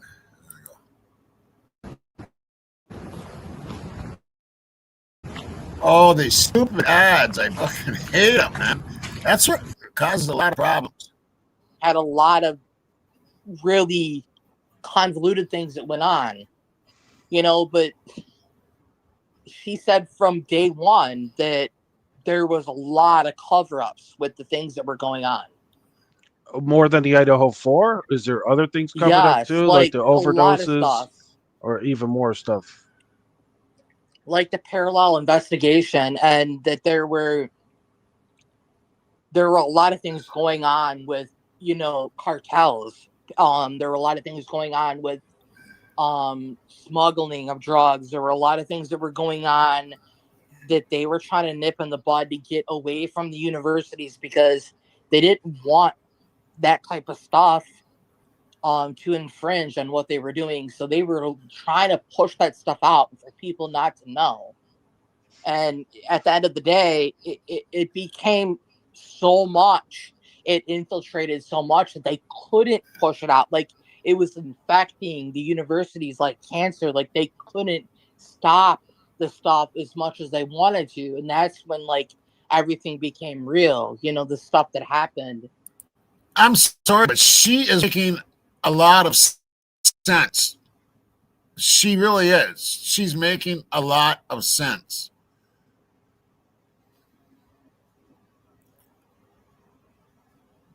Right. Can improve it. That's the whole thing, Coco. And that's the thing with all of us. And the investigation, and then you see these things come up. Okay, there's this person, there's that person, and how are they, how are they related to what's going on? Well, they are not investigating it, so they're not going to know. Like, it is related, but if you don't investigate, you're not going to know. Right. So you're saying if they really investigated, they would see everything links together. Yeah, they really. Yeah, they really would. But I think they know. I think they're just covering it up. Yeah, they're not gonna talk about it, like, at every juncture. Like, WSU Kim told me a couple of weeks ago. She said that she believed what she heard is that one of the alternative suspects was going to be Brent, and how he was affiliated with Molly, and he was getting drugs from her, and it was a whole type of cyclical thing, and he was going to go to the house with other people and they were going to try to get drugs, and it didn't play out the way it was supposed to. You know what I So mean? who do you actually think committed this crime? Will you say, or who you think, or or you Me? suspicious? Yeah, you yourself. Like who I do you mean, like? Do you believe it was a cover up? honestly, I really feel like, from the bottom of my heart, I really feel like there was like I think that there were drugs that were running in and out of the house, and it wasn't something that was really big. Like, it wasn't some big thing to where like there was like the cartel after them or whatever, but they were Right. running steady drugs out of the house. And what I think happened is that they double crossed somebody, and maybe one of the girls that were in the house, they were having a relationship with somebody that was also their drug dealer. And when that type of stuff happens, like, Yeah. you're playing, with work and play. So, you're getting some drugs, and then you're playing footsie with somebody. So at the end Right. of the day, something went astray and somebody screwed somebody over, and they were like, okay, we're gonna go in and we're gonna take care of the situation. And it just ended up bad. Like, they went in, and who do you think would that be? Like, do you have any idea? Or I think I mean, if you really look at the people that are affiliated, with people like Molly and stuff like that, like, if you really look at those people that are affiliated with that, like, how do I say this? Like, they're not afraid. They have nothing to lose. You know what I mean? Like, yeah, how I can I get it. say this? When I you live your understand. life of crime and you're a felon, Yeah, you're in or and out if of jail all the time. you're You got not you don't somebody got that's shit. gonna like look at Brian. Like, he would have years of college that he would throw away. He would have years of recovering and building from his life to throw away. Now, these people that have lived habitual chronic crimes for multiple years and have felonies and have nothing to live for, they'll never become what they want to be. They will never achieve the status they want to be. They're like, you know what do I have to lose going in and doing something like this? Like, I have nothing to lose. Like, people like that are dangerous people. These people, the DoorDash Oh driver, yeah, who's oh ever in yeah. that I so mean, what is that, how like a trailer easy? park over there? Yeah, how easy would it be? She gets there, and she's already delivered there before. Like, let's put it into perspective. She's out at night.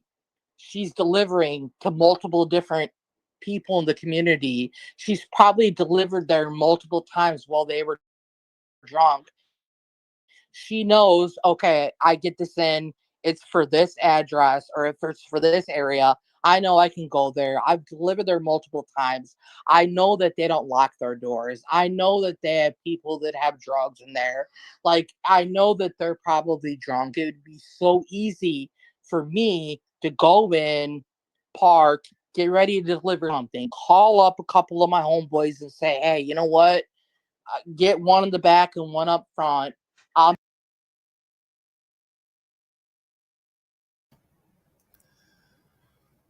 So let's converse on this a little bit. Yeah, I love you, AR, and I wish you well, and I hope you get well soon, brother. Still need to get together. We still need to get together, no doubt. AR Hayes, that's his channel right there. A good brother. We met each other. I knew AR before I even knew Rory, so known him a long time. I wish nothing but the best for him, health-wise. Yeah, translucent. I agree. I don't agree with that on that it was a drug deal. I'm not sold on that point at all. I think it's more, and we're going to get into it more on different shows, but I believe it has something to do with the girls. Yeah, I know she is, but I don't, you know, sure, there might have been some sex between someone in the house and a rug dealer. There could have been, and we'll get into that at a different time.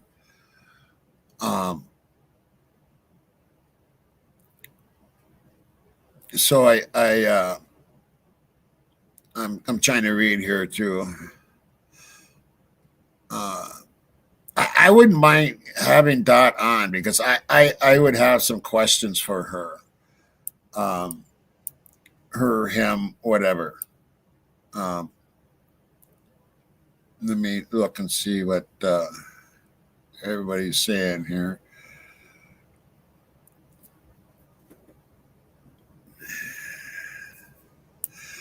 You know, I don't know if she still lives there or not, Kay Bass. I don't know.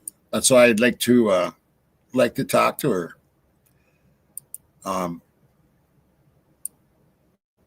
I wouldn't mind having her, interviewing her on here, and I definitely have questions for her. And I think as a whole, or the whole family, the whole community here, I think would have questions for her. I think she would be a good person to have on some Friday night. Do you guys agree with that? Would you guys like to be able to ask her questions and have her on the show?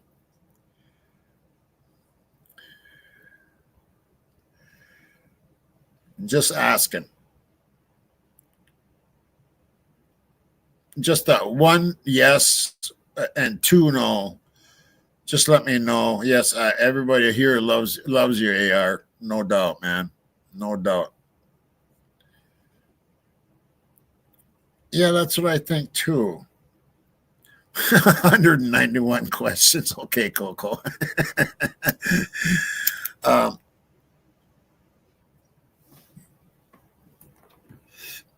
I'll have to look and see if I got her email or if I got her phone number, but I don't think I do. I think that's one I don't have. I mean, I got Brats and I got, all those girls that used to be on Rory's.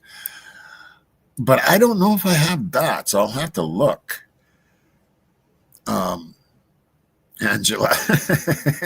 Question is, would you like to have Dot on the show and be able to ask her questions and stuff? Yes, definitely prayers for AR. I want him to feel better and be able to type and get back to himself. You're needed, AR. Community needs you, brother. Okay, Angela. Yeah, I think I would too. Let's finish this up here. Be the lookout, and it'd be easy for them to go in and do that, and for her to just be like, hey, why was I there? I was there because I was delivering some Jack in the Box. It's an easy setup, and it would be easy for them to get away with that. You know what I mean? Well, and here's another thing. This Molly, we do need to look into this Molly a little further. And the reason why is, do you remember that she actually ordered the order and she picked it up and delivered it? Why would she order the order? Why would she order the order? Then you have the police that actually said in the documents that there was 3 people outside the car.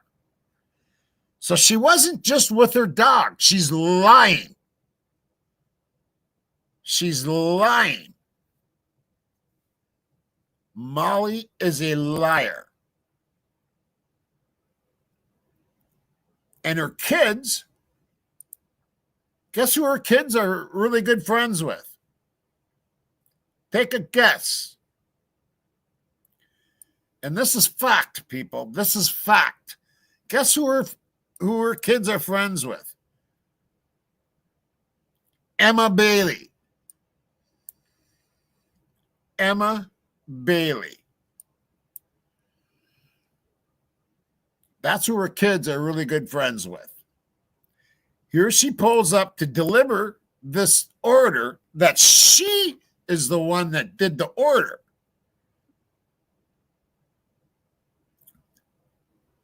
It wasn't Xana. It was Molly ordered the order, then went and picked it up and said that she's lived there her life and she doesn't know how to get to that place? Come on. Give me a break.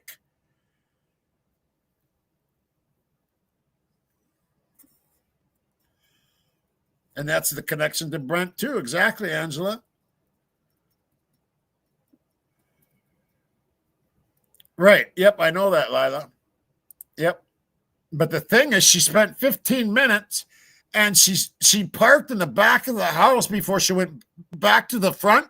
And that's when the police seen that there was 3 people standing outside her car, and that is in the documents.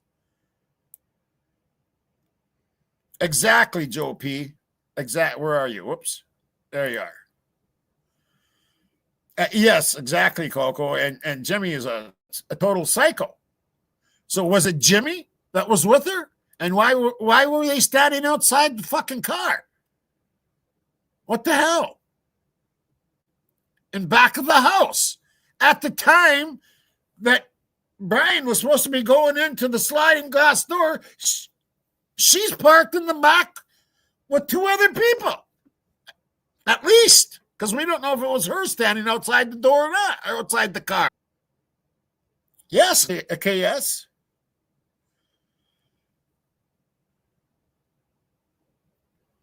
Yeah, I remember that, Joe P. I remember that. And that's one psychic I listened to.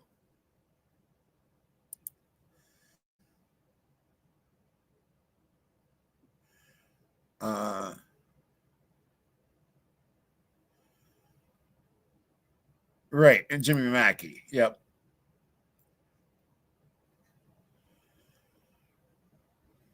Jimmy Mackey is his name.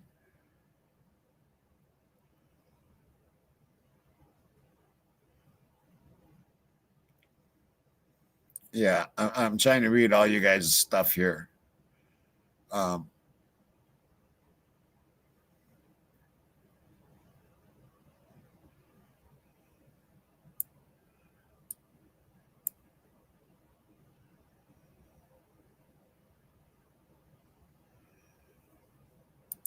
Right. I mean, it makes you think, Angela. It makes you think. Why were they there? Why was there 3?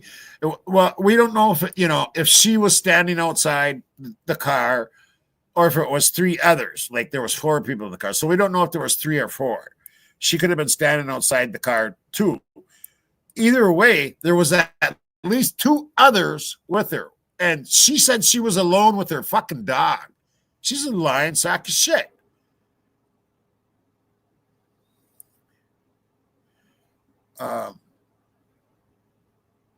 But it's translucent saying. Where's she at? I can't find her. Oh, what the hell? Where's translucent? Oh, thank you.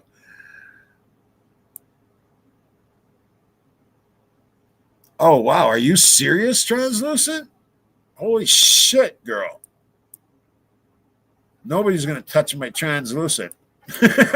Nobody's going to touch her.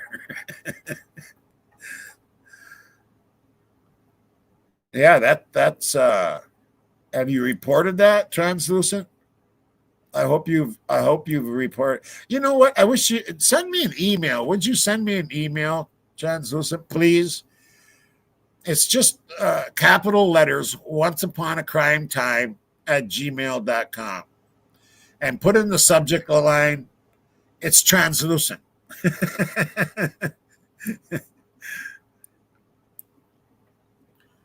No sound. Why aren't you getting no sound? Everybody else is, I'm sure. I'm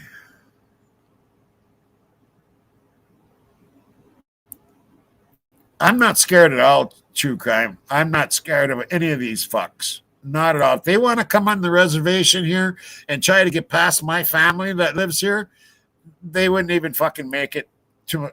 They wouldn't even make it to my yard. I mean, I do have protection.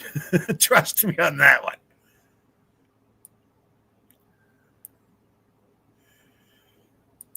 Or one of the people that was with her. One of the people that was with her. I mean, here, and that's the problem with this fucking case. That's the problem. Is that there's so many other people to look at. And yet Hitler sits there and goes, it's all conspiracy theory, blah, blah, blah. I'd like to punch him right in the face. Or like a fucking crystal ball or something. Email me, please. Anyway, let's keep listening. Mean?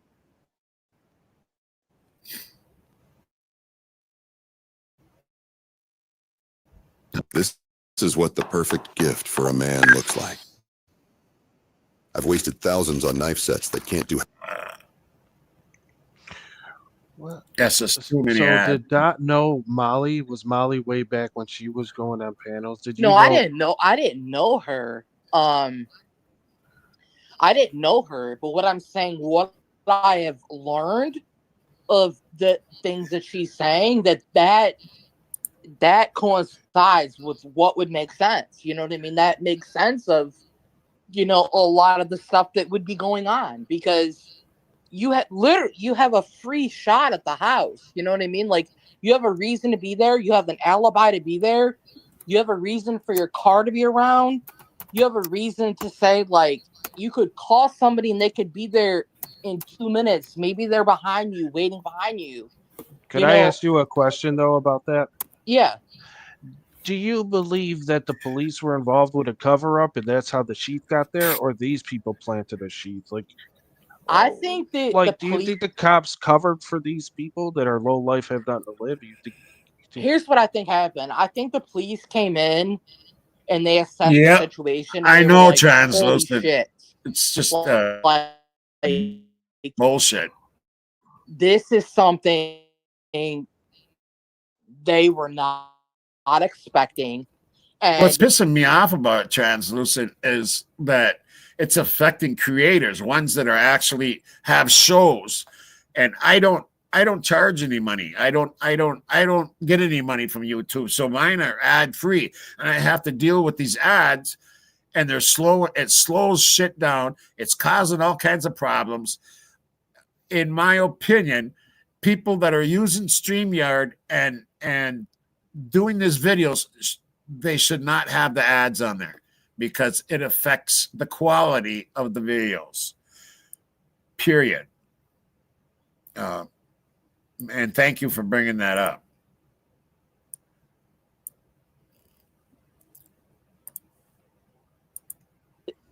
They're like, wait a minute, we have two choices here. Our first choice is we're honest and we say what's going on, and then we have utter panic and hysteria through the college and the university saying, oh my God, we have this group of people that deals drugs. They did a hit, like they're doing this and this.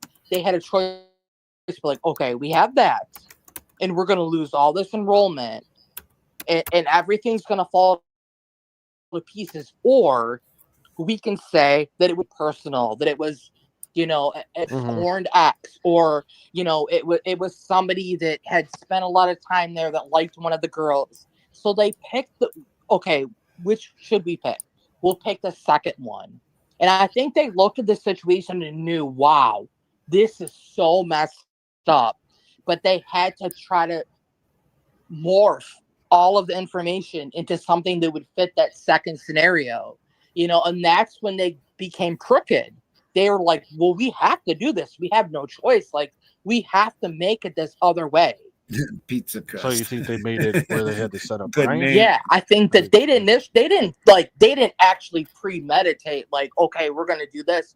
But And I then think when they blame got Brian, to you the think he scene, just came up after? Like it was they we got need to a the fucking Patsy? They were Right. saying it was an incel before Brian was arrested. Well, I think like when they Figure were that running, one out. when they were running the DNA and everything, like when they were doing it, and they were like, okay, you know what, we got, you know, this person, like Brian could have had this sheath and the knife, and he could have borrowed it to somebody. He could have exchanged it for drugs to somebody. He could have been like, hey, you know what? I mean, there's probably unlimited possibilities for Right. that. You know, Right. like that. I hear what you're saying. Yeah. Right. So, or how about this? They found the knife and the sheath in his parents' house. That's a possibility too. They found it at his parents' house. Right, because Anne has only said they haven't found the murder weapon. Right, and also just because the sheath is there, that does not mean that. Is that Twiz? Is that Twiz on Outcast? It sounds like Twiz.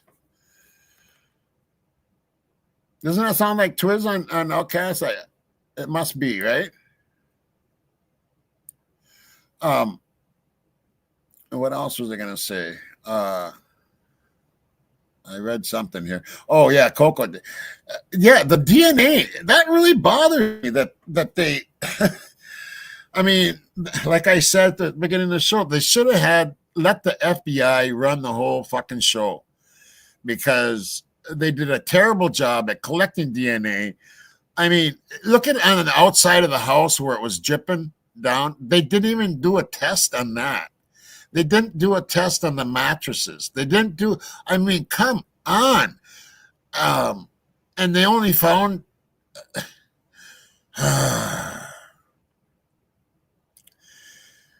they've had parties there with over 100 people, and they find, what, 3 unknown DNAs? Oh, really? You.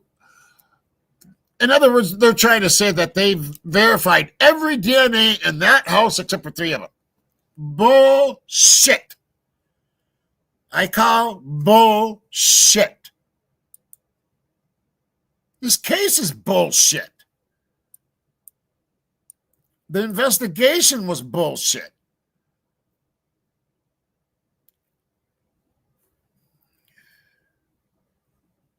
Anyway, keep it going.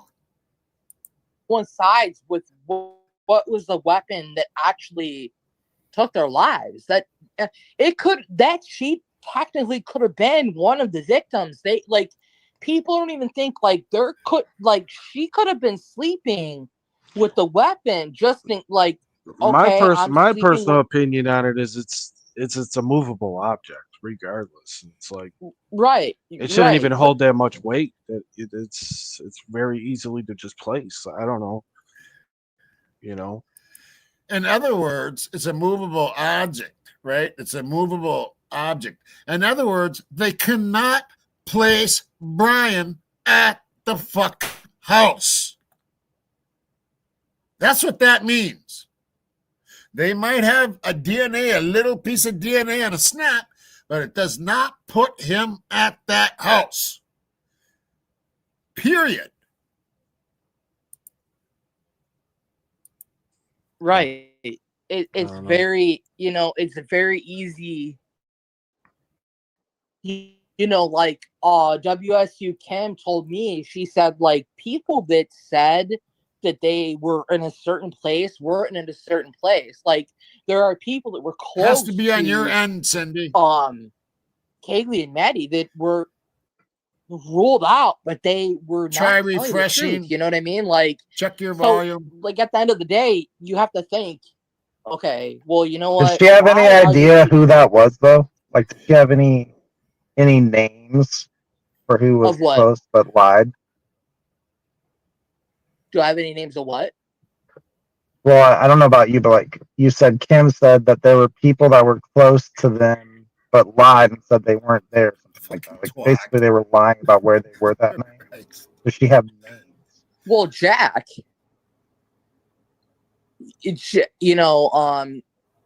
Jack was apparently not. Okay.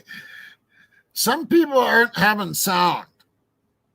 Can everybody else hear me? Tell me who can hear me. Put 1 if you can hear me, and 2 if you can't hear me.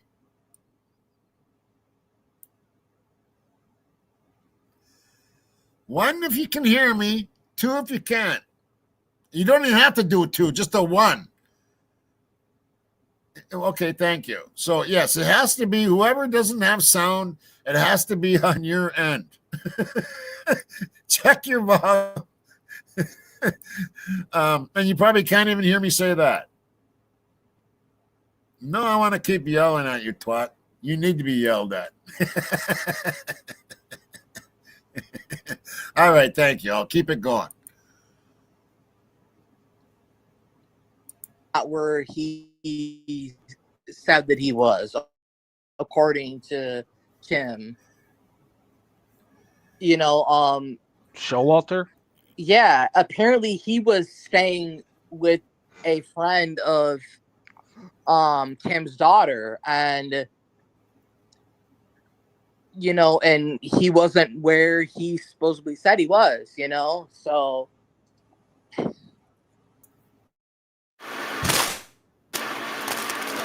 Yay, I just love wellness. Getting your daily dose of nutrients doesn't have to. But I mean, I don't know how much truth there is to that, but it makes sense, it really does make sense that, I mean, maybe he was afraid, like, okay, well, I'm afraid to say where I really was, No, it was Jack. Okay, so here's my thoughts so far on listening to Dot, okay? And I've listened to Dot a lot. I mean, we've talked together. We've, been on panel together, blah, blah, blah. And this is my thoughts.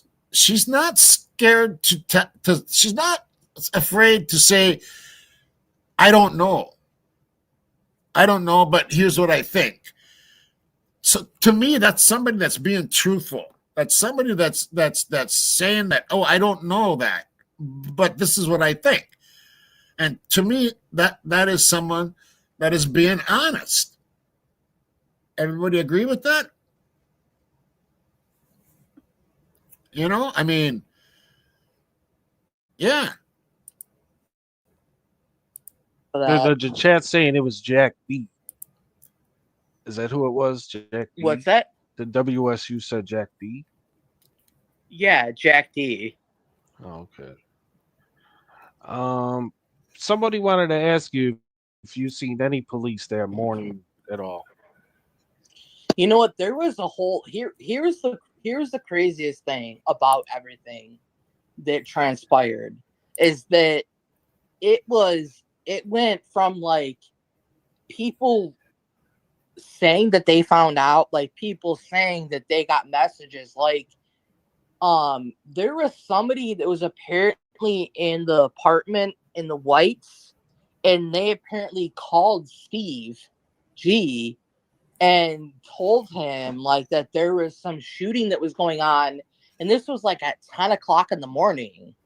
So I don't know what happened with that, but there was somebody that called and told him like there's some shooting that went on. I don't know how they thought. Well, see, we heard shooting, drug overdoses, but they always said no guns, no drugs. Yet when the documents come out, the first thing we find out is potentially a gun in the house, and there were drugs in the house. Right. It was crazy. And the weirdest thing is like when they had blocked off the streets, like there wasn't much to block off because there was the wraparound, but when they had blocked off the streets, like I don't know anybody who's seen an ambulance or anything. There was a lot of police or whoever that was there, but I don't know anybody who's seen actual paramedics or anything like that. Yeah, the story was that they like waved them off and told them not to come. Right, but I'm not even saying like wave them off. The actual Well, we don't know where they vehicles. would have been when they were waved off, right? Like they might have been down the street. Right. They might have been like going down the street and they were waved off, but they never, there was no paramedics, like no vehicles, like a paramedic vehicle that arrived, like that nobody's seen. So maybe they were like down the road and they were like, no, don't come. I don't know. But there was nobody seen any like. I can say right now that is Dot. I know Dot's voice. I've talked to her. I know what she sounds like, or he, or whatever. And that's definitely Dot. And the thing is, it's like Kim. People, they say, "Oh, she's a fibber. She's a liar," and maybe she has done some in the past. But I'll tell you one thing, just like Kim and just like Dave, there's things that they've said that has come to be true. And I think that's why she's coming out now, because she's kind of like saying to us, look, what I've said is true. So I'm going to give her the benefit of the doubt. I think we all owe her that. And we have to look at all things, right? We have to look at all things. Even if they've lied before. Steve has lied. We've caught him in lies. LE has lied their asses off. And there is creators that have lied. Or at least report something as fact, and it is. I try to stop, because I used to do that. I used to, my opinion was fact. I try not to do that anymore, because it's so easy to fall into that trap of this is the way it is. I'm not like that anymore, and I think that's why. I like Pavarotti. I do like him, but he's doing what I used to do, and everything that I said was fact, and that's all there is to it, and I'm not listening to anybody else. And I'm not like that. I've grown out of that. And sometimes I'll catch myself still doing that. And I'm honest about it. You know what I'm saying? I think everybody knows what I'm trying to say here. It's not actual lying. It's just that you believe in your theory so much that it's all true to you. And I try to stay away from that now, and open my eyes to everything, and to open my ears to everything. And I want to hear everything about this case, because we learn, this person could sit there and say 100 things, and 99 things are not true, but it's that one thing that can change everything. So let's keep it going. Yeah, there's lots. Because even when you look at like an accident, like if there's just an accident, like from car to car, like on a road, you're always almost going to get, the firefighters are going to come out, and then you're also going to get, the paramedics that are going to come out. Regardless, it's normally protocol hand in hand that they're going to come out, and they're going to be there just in case. But that's not what people were saying happened, you know what I mean, that anybody's seen. So I don't know. I don't really know. So my question I imagine is, or go ahead, imagine Liz. they told them not to come just because it's so small, and the cop cars were like, what's that? Put your mic up a little, Twiz. It's a little cutting you out. I'm sorry, I didn't hear you. Earbuds. They probably just waved them off because it's so small there. The cop cars were already blocking the road. Yeah, maybe they were on it en route, and they were like, "Hey, we're en route to such and such," and they would have been like, "Hey, there's no reason to come. Just negate that because this is going on." Maybe that's what it was. I'm not sure, but I don't. Yeah, because you're not driving. Talk to you. You're not driving Nobody, two cars down that road next to each other. right. It was like, it was as if it was already had been there, you know, and you know what I mean. But here's what's nice. Okay, here's what's nice. And who was it who said, yeah, True Crime X. When you have a theory until it becomes factual, it's still a theory. And that's exactly correct. And that's why I've been trying really hard not to be that way anymore. But now that these documents have come out, now we have facts. Now we have facts to back shit up. And that is the key. And we have to ask ourselves, right? We have to ask ourselves things. Let's ask ourselves this. Was this done on purpose? Was this all done on purpose to get these documents out there so people can see what is really going on?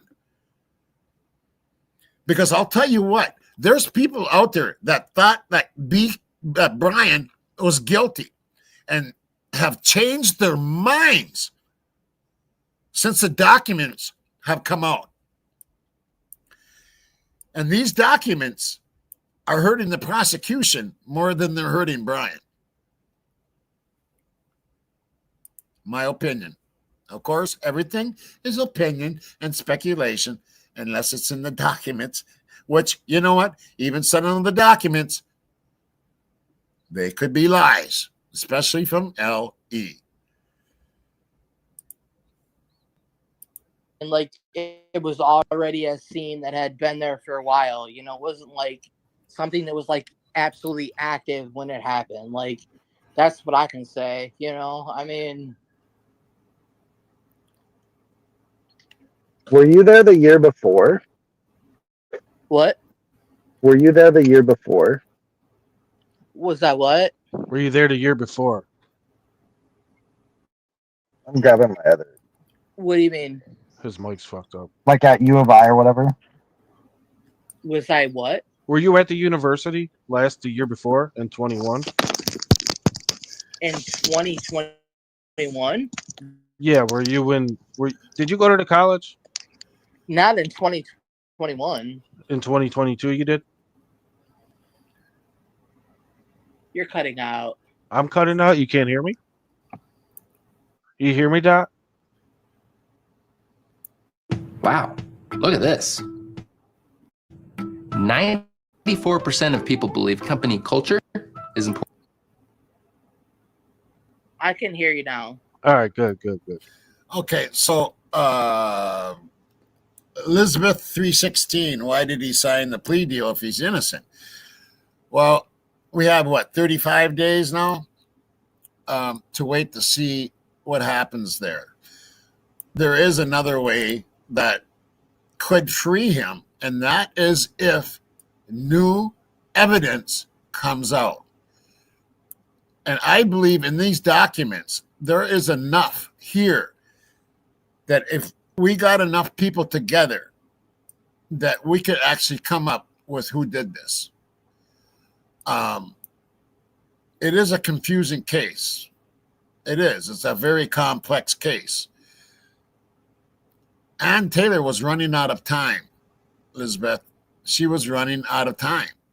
And she asked for an extension, and Hitler said no.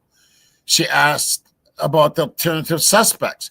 He told her that it was nothing but a bunch of conspiracy theorists, just like he called Cy Ray, a 30-year veteran who designed the cast shit. He designed that stuff. And yet he's got the nerve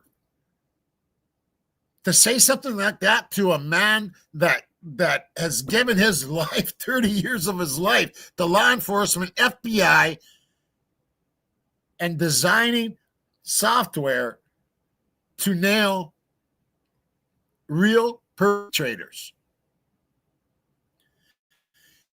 He has always, and I mean always, Oh, you're welcome, Elizabeth. Yeah. He has always been with the prosecution. This was the first case in his career with this software that he actually stuck up for the defense and actually said that everything that he has gotten is exculpatory to Mr. Kohlberger. Let's keep her going. There's a lot of people asking questions, and I'm ignoring the shit out of them, 'cause Yeah, they're going you by know what, too and I fast. understand that, and that's, you know, and that's the reason why I don't like to talk about things, is because people are so transfixed and worried about, like, oh my God, I need to know what God did for this and what God did that for. Who cares? I mean, right? at the end of the day, okay, and just for you, everybody that has not seen this yet, here we go. This is me when I was 2 years old. When I heard this, and Twat messaged me saying they blocked her, they sealed their phone record. I'm going, what the F? Come on.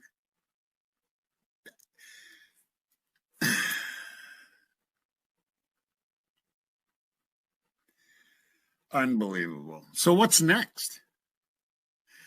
What's next at Mr. Hippler? Hippler, you're a piece of shit, dude. You're a piece of shit. Retire. Retire. You're a piece of shit in my book, man. You think we both? Oh, man. It cracks me up every time I see that. Oh, my God. Anyway. At the end of the day, like, who cares? yeah. I mean, you say that, but people are so they want every drop of information they can get. Right. You But it's know? like, I have proven with what I've said that those things came out to be accurate, and I don't care if anybody believes it or not. Like, you know what I mean? Like, I've proven that, and it doesn't. What am I going to get out of this? Like, right now, what am I getting out of this? Like, I'm not getting fame or fortune. Like, Nah, I what mean, the hell am I getting out of this is why this? I'm here. You could tell your story. I don't, you know what I mean? People are going to call you a liar regardless if it's true. So it doesn't really matter. You know what I mean? So just speak your truth, and it is what it is. I want to ask questions though. Did you hear anything that night? Like, what time were you outside at all? Was there any fights going on out there? Well, if you go back and you listen to what I said when I was on Dago and when I was on Rory's, like, it was like I said, it was like 3:30 or 4 in the morning, and there was somebody calling out for Murphy. I've said this multiple times. Somebody was calling out for Murphy about 3:30 or 4 in the morning. And I thought it was Ethan. I mean, there was a male voice that was calling Maybe all out of them were. Maybe they all were. Is that possible? That they were all looking for the fucking dog? That they were all out there looking for the dog? Is that possible? I don't know. It could be. I don't know. It could be. But like that was prominent. Like that was prominent of what was going on. Like, people have to understand that, like, people that have house parties, like, in an apartment, do you know how loud it is in an apartment when you have music blaring? Yeah. Hey, Ryan Reynolds here from Mint Mobile. Did you know that Mint's unlimited premium wireless for $15 a month is back? Who is? It's too much.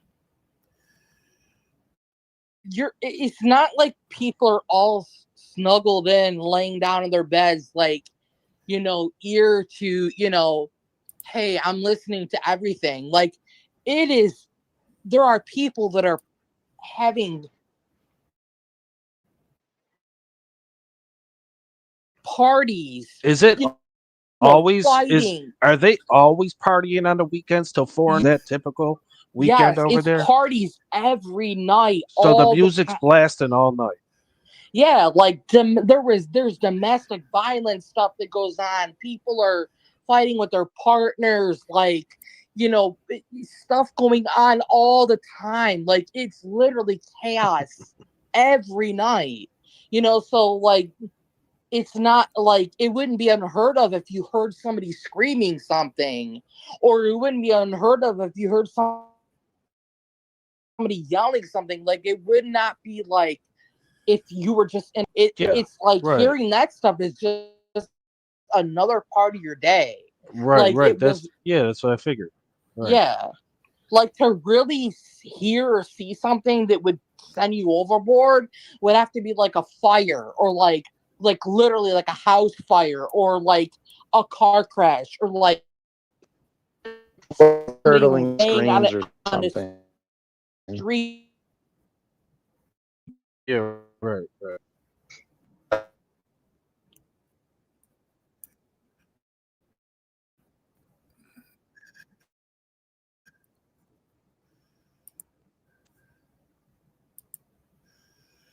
Okay, there must be an ad coming up or something again, because it's starting to do that act up. It's the ads that are, and then when you have a creator that's got like stuff in the background, like the outcast is going back and forth and stuff like that, that all takes big bandwidth, and it's going to cause some problems also. But this is good. This is good to listen to. So normal that, like, it doesn't even faze people. You know what I mean? Like, Yeah. So I understand that do completely. you know anybody that heard anything that night, like screams and shit? Like someone was like, "Oh shit, yeah, I heard some screams." people Man. did hear stuff. And I mean, there was like, I sent a video to Brad, and I think she sent it to Steve, but it was a video of an Instagram live of that night of the party that was going on. Nothing ever came of it. I sent it. I mean, they could have dissected it. I mean, nothing ever came of it. And that's not me. You know what I mean? Like, I can't, like, it was literally a beer pong party. And, like, I sent. No, simply, I won't do that, girl. There's no way. There's no way I'm going to believe things that aren't true. But I haven't heard her say anything that's not true, or not anything that I don't believe. So I'm not gonna, you know, And she's talked about Molly, and Molly, I do believe somehow Molly has to be involved in some sort of way. That's my opinion. It's all speculation. But when you have a car that that she's been around her whole life, and she can't find the address, and she drives around that house for around 15 minutes and then parks in the back, and there's at least two other people with her, and she doesn't report that there's other people with her, that she reported that there was only a dog, that she was with her dog. That's a problem. That's problematic. That's a huge problem.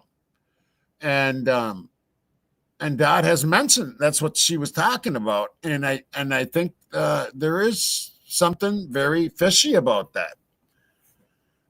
But good thinking there, simply that we can't fall for we have to look at all things at all times. We can't go down one path and just stay on that one path, because the path is going to separate.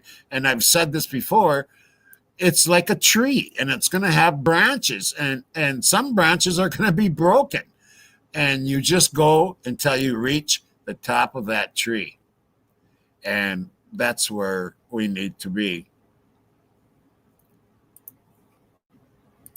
That, and you know, I can only do what I can do. Like I said, Right. like,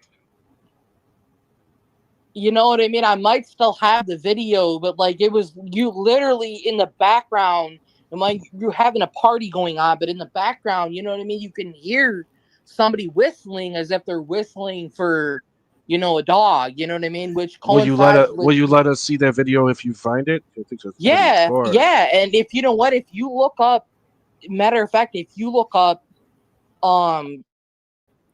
brass messages to Steve and what she corresponds with him and says like, this is what's going on. Like, I sent it to her and nobody even talks about that, like, and that's okay. But like, it's mind blowing to me that people didn't even look at that. You know what I mean? Like it's just like, it's proof. It's literally proof. Like, I literally gave them the video and you know what I mean? It didn't matter. So I'm like, you know what? What else? What more else could I do? Like, I'm not gonna, Yeah. Were you ever in that house? That's a good question. I was going to ask that. Actually physically there? No. Do you know anybody that had ever been in that house? Yes. I know quite a few people that have been. You and should. What I can say, one thing that I can say is that when you're actually in the kitchen and you're gonna go up the stairs, there is a divot that is like, it's very apparent. So like, you know what I mean? If you're gonna go and you're gonna walk, there's a divot and it dips down. So let's say that they were just walking through in the middle of the night. There's a drop. There's a sudden drop and a divot between like, you know what I mean? Like ground level into like going a little bit. Wow. Burns calories on autopilot by below. So if you didn't know the house and that drop, you would probably fall, or you would trip or stumble. Like, that is something that, you know what I mean? So if Brian went into the house and he didn't know anything about the layout and he got there to go up the stairs, between that, he probably would have tripped. Like, it would be hard to bypass that because it's such a steep drop. You know what I mean? Like, it's just stuff like that, you know what I mean? Like, I don't understand how, you know what I mean? It's a clear step down. So I don't understand how people wouldn't think like, yeah, that would be a big deal, because if you're just walking on a straight level and then all of a sudden there's a drop down, yeah, it would deter you. It would stop you. Like, you might fall over. That's an interesting point, Coco, because if I remember right, after arguing with her on Rory's show and stuff, there came a video came out where like she fell asleep or something and accidentally showed her, and it was a dude. Does anybody remember that she's using a voice changer? She, he, whatever. Yeah, exactly. Very distinct face. Was it a dude? It looked like a dude to me.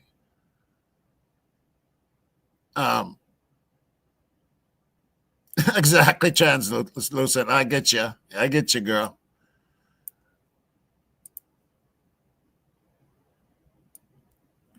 Seeing what everybody's got to say about this.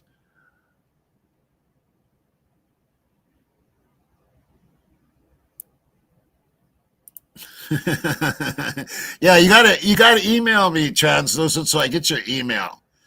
We need to do some talking anyway about this case.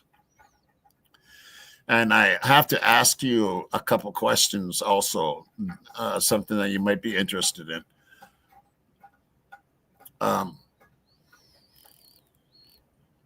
Oh, there's K-Bass. Okay, you seen that too. Okay, was that a guy or was it a girl? K-Bass. What's your opinion? Was it a girl or was it a dude?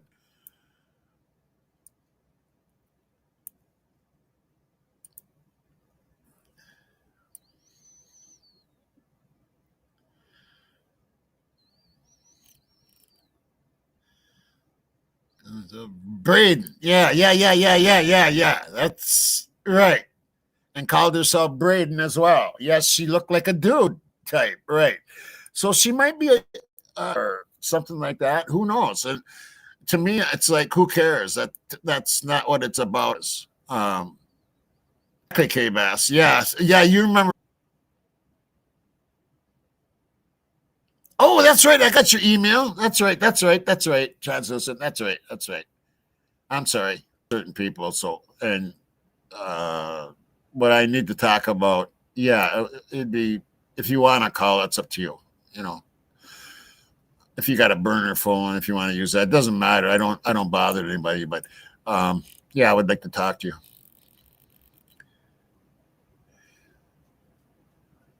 And that could be K-Bass. Yeah, I mean, there's people out there like that, you know, and I don't have anything, you know, it's not my way of life, but I'm not going to get down on someone's way of life or anything like that. Coco, right?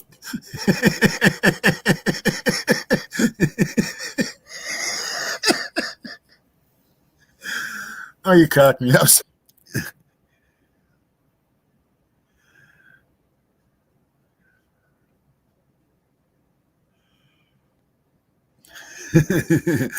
Okay, let's keep going. I don't know how much more of this we're going to do here, but we'll keep going for a little while anyway. Over. So it's interesting. It's very interesting. Well, there's lots about that I don't understand. Yeah. But I want to know about that utility closet downstairs that has a keypad on it, because that's super weird to me. So if you have somebody that's ever been in that house and they could talk to us about that sometime. Yeah, I don't know. I could ask. I don't know about it, but I could ask. Because my theory is that's where you know, things were being stored. Because you don't even really lock utility closets, and you certainly wouldn't put a keypad on it. But it even sounds more like, you know, dude, always my opinion was like, if it was drugs, okay, I'm not too sure, right? But always in my opinion about things is people were using their house. Them kids weren't doing shit. It was other people that were involved, maybe even storing drugs there, you know? Well, that's what I've thought too. But like that lady I talked to said that she knew for a fact they were dealing out of that house the year before. Oh yeah. So I just assume that they just pass it down from Greek to Greek. Well, Maddie was there, right? So, but Maddie's the only person Maddie was there last year. Right, Maddie's the one. But the thing is that they pass those houses down every year from Greek to Greek, right? So like when they want to move out, they just tell their other friends in the sorority or whatever.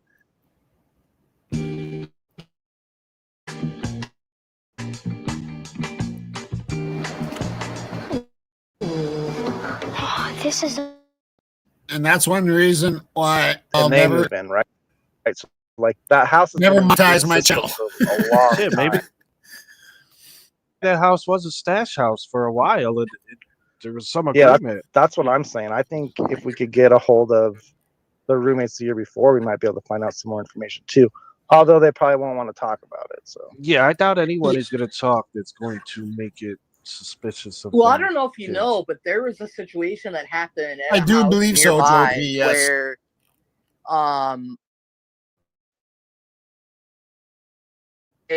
there was a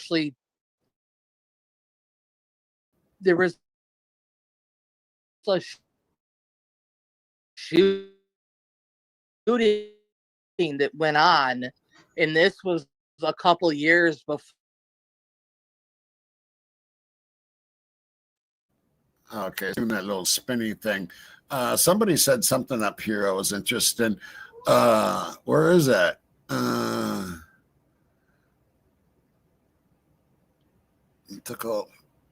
Oh, the golf clubs. Yeah. What I heard is they got the golf clubs back, but one was missing. That's what I heard.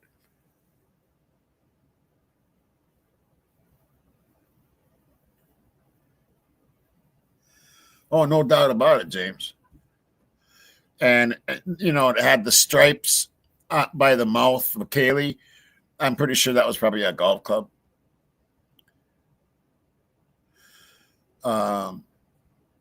Somebody said something. Yeah, yeah, the black backpack on the floor inside the house and in the yard, outside in the yard. Yes, I know there's a black backpack that's involved. I know there is.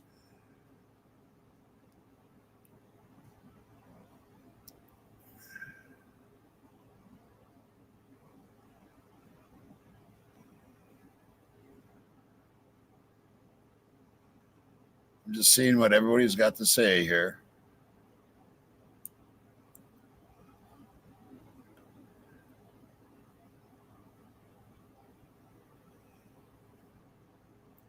Yes, translucent. Look at Coco and it should be on that. Was going on, but there was like some kind of feud that went on at a house that was really close nearby, and there was like animals, dead animals that they were putting in front of the house. Like, this is legit.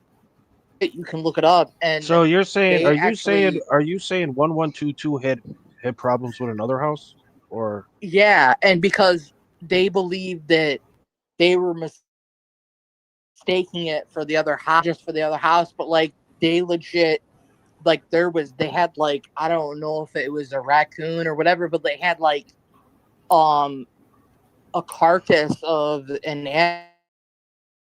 animal that was like laid out in the front, but like they had shot at the house. Like, this really happened a couple of years ago. They had shot at the house, if you look it up, and it was like, so they didn't have anybody that was occupying either house for a while, and then they finally, I guess, felt like it was okay, you know, after a little bit of time to rerun it out. But there was like a huge thing that happened. I don't know what it was from. I don't know why it happened, but like there was a huge thing that actually happened with that. And if you look it up, you can see that it was a real thing that happened. And it was like, part of me thought, well, maybe those people that had an issue with what was going on in that house, like maybe they got a hit and they were like, they thought like it was 1112, and they were like, but they actually it was 1122 an accident. Like, they literally, it was an accident. Like, they did a hit, but it was not supposed to be that house. It was supposed to be the other house, but they were just like, you know, ready to go in a frenzy. They did what they did, and they're like, oh shit, this is not the actual house. This is the other house. You know what I mean? Like, I don't know, but it was crazy, you know, because if you look that up, like, nobody knows why somebody shot at that other house. Like, that was really some profound stuff, you know? Yeah, that's crazy. Is somebody wanted me to ask you, was Scott Green's son involved in any way? I don't know. I have no idea about that. What else? Hold on. There's a lot of people talking. Twist take off. Where did Twist go? He left. Let's see what else we got. So, as for where you stand with who you believe is can be involved, is who's ever associated with Molly at somewhat, right? Yeah, I think that Molly and her friends, they've been money hungry, and I think that they knew that there were people that were dealing out of the house, but I think they felt threatened. I think Molly felt threatened because that was like kind of her territory, and I think that she was like, okay, this house, they're kind of in my territory, and like, you know, you're going to be more likely to buy drugs from a pretty young college girl than you would from an older seasoned addict. So I think that in that respect that, you know, they were flourishing because, you know what I mean? Like, it's appealing to go and get your drugs from a pretty female as opposed to, you know, somebody that's just from the street. So I think that Molly and her people could have been intimidated by, you know, what they were running and how good they were running it. And she could have said, hey, you know what? I deliver over there. Next time I get a delivery over there, I'll call you guys up. You can be there in 2-3 minutes. Okay, we'll roll up.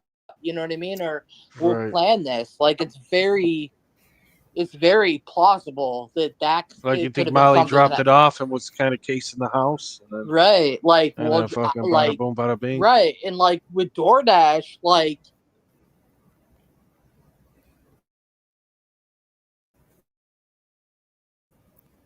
There are 3 areas on a man's body that show he's likely got a hormone problem. Chest fat. There's your ad again. The thing with DoorDash is that, like, you could drop something off, but until you mark it as delivered, it's not delivered. So, like, you could literally put it, you know, at the porch, but until you mark it as delivered, it's not fully delivered. So even though she might have put it at the porch for someone to get, she still had that time because they didn't know. Because if you're looking on your app, you're going to be like, okay, it's still, you know, we're still waiting for it to be delivered. You know, if you're drunk, you're like, oh, it's not delivered yet. It already is delivered, but you're just waiting. You're sitting and Right, waiting. you're not You know what I confirming mean? To it. confirm delivery. Right, And you that just sit maybe could there. be, Well, she yeah. was there a long time, right? So she probably didn't confirm it. Right, and She she said she had was time. She lost. even admitted she walked her dog. She had, you know, she had enough Yeah, she walked time. her dog too. You're Right. right. Damn, bro. She did a lot. She very well could have had people, you know, and if you look at one of her traffic stops, she's calling and talking to her better half or whoever he may be, but he is very seasoned and knowing things about the law. He's very seasoned in knowing things about, you know, drugs and stuff like that. So it would be very easy for them being hard up. You have to think, like, if you're door dashing at 4 a.m, it's no offense to anybody who door dashes or needs money to survive. It's no hate on them. But if you're door dashing at 4 a.m, you're probably somebody who is struggling, you know, and you're finding an income. You're not financially stable, because if you were, you probably wouldn't be up at 4 a.m. door dashing. So, like, she might have been struggling financially, and she might have looked at and having her people too as well. And, you know, she could have been familiar with the surroundings and things like that. And so here's my thing. So here's where Brian comes in. So Brian, he is trying to figure out what was going on with the accident that was near his apartment. You know, he took a screenshot of, you know, who they thought it was. He's trying to figure out, okay, who was this hit and run? He gets in his car and he's like this citizen sleuth. Like, I'm gonna find out who it is, like a lot of people would. Like, I'm gonna be the hero. And he's driving around like trying to find this car, you know, and he pulls up to like finding, like, okay, like there's something that's going weird at this house. Like, the door's open or this is going on, you know, and maybe he goes in to try to check and was like, holy shit, like, I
God dang it. I was muted. Okay. Well, I'm going to go over these comments here. Dot, I'm sorry people haven't understood boundaries that gave you human decency you deserved. Thanks, Outcast. Thanks, Wrenches, and thanks for opening us up to Dot. Love you all.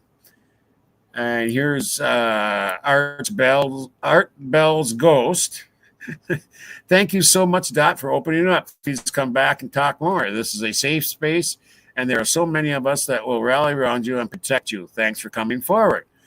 Yes, and you're welcome here too, Dot, and we'd love to have you on here. I know we've argued before. I hope you forgive me on that. I have forgiven you. I did kind of go on the attack back then. That was a long time ago. I apologize for that.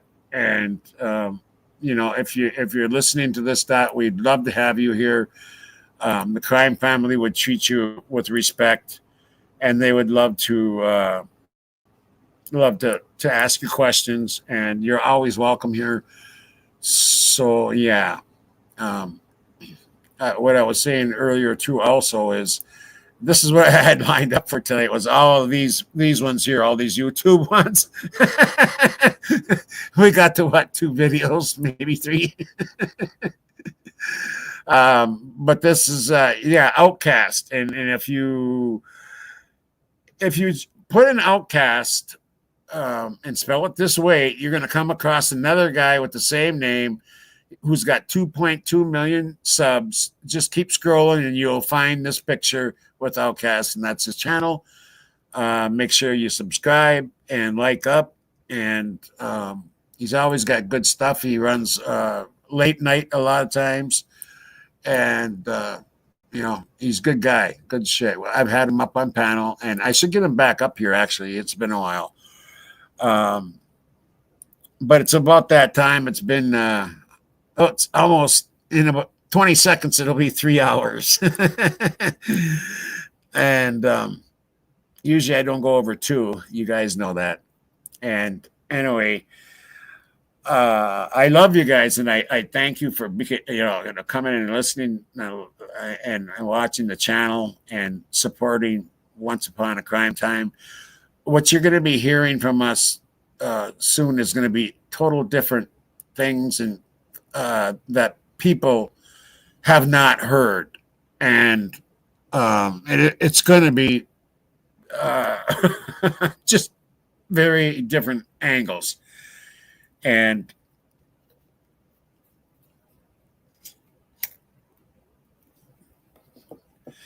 angles that will make a lot of sense.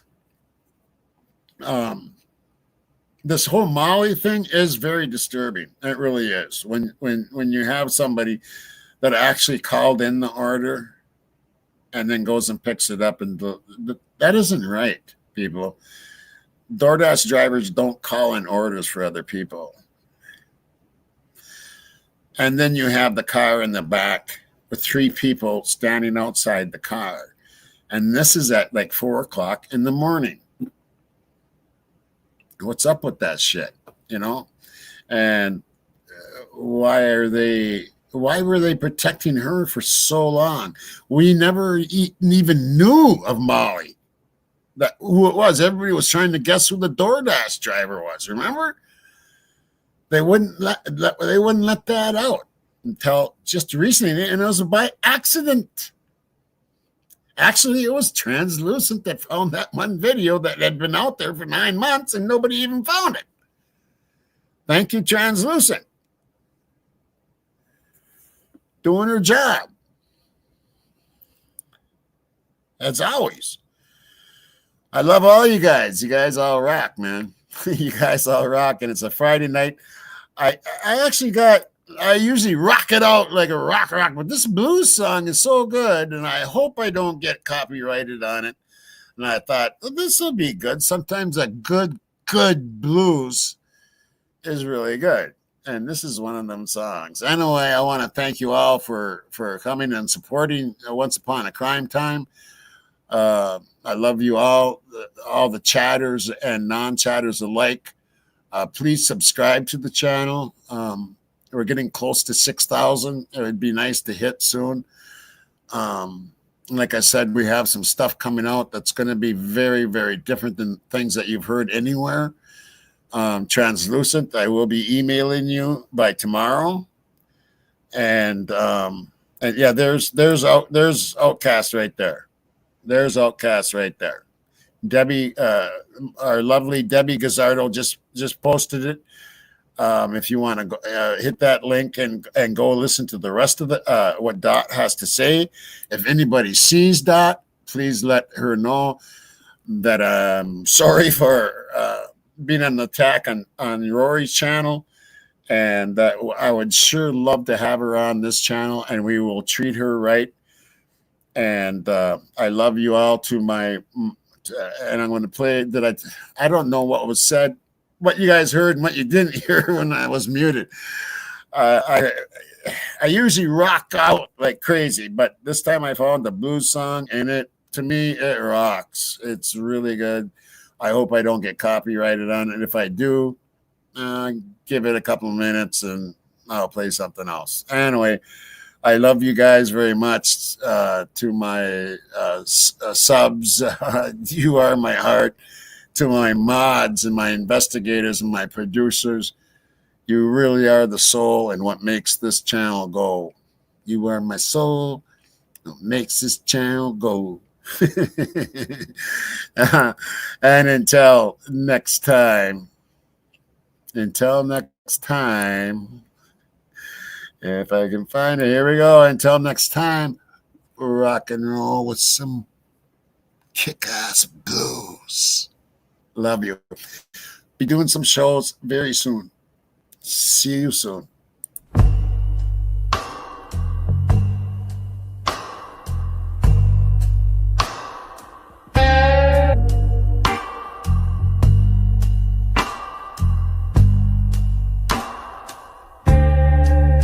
As the hours pass, she sits down, looks into your eyes. Not sleeping alone, she says, with no disguise.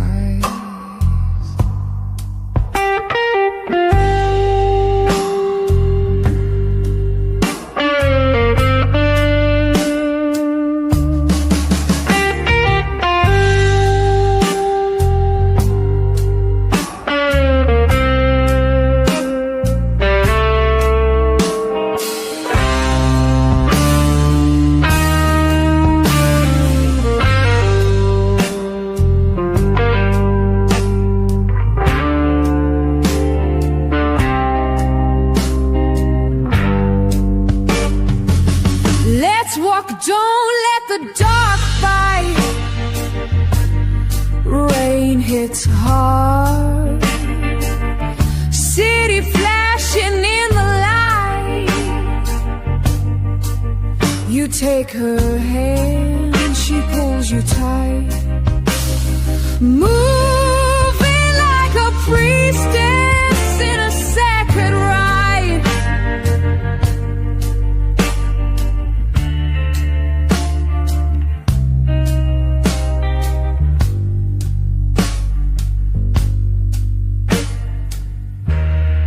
Back in your room, her dress hits the floor. Her skin's warm, sin begging for more.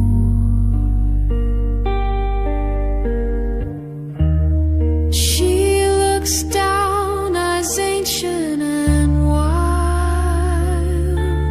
her breath on your lips, soft and beguiled.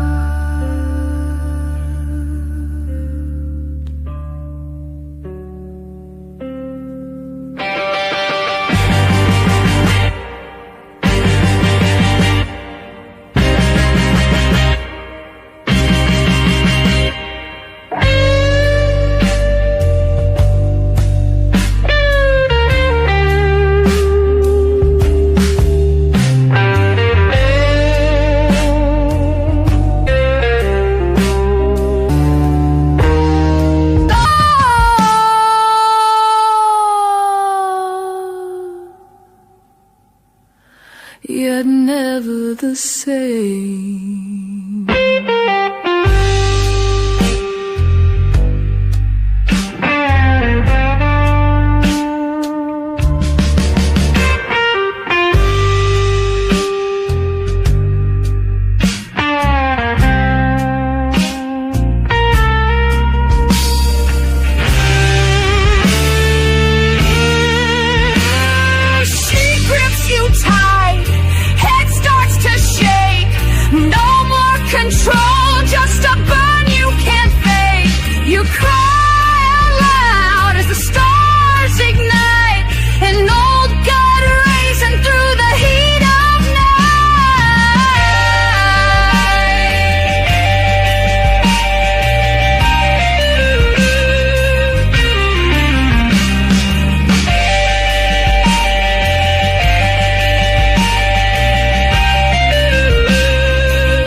Side by side, no words left too raw to hide.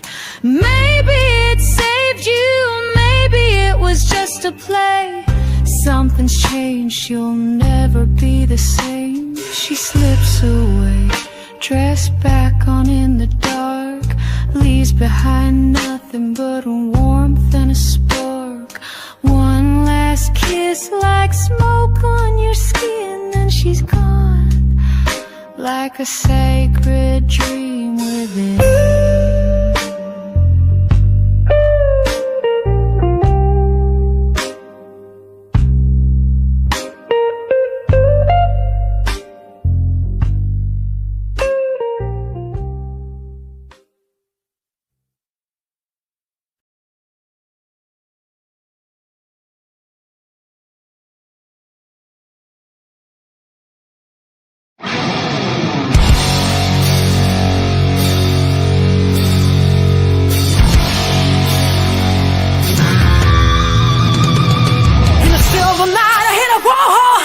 Sleeping around your door. In the still of the night, I feel my heart being heavy. Tell me I gotta have more.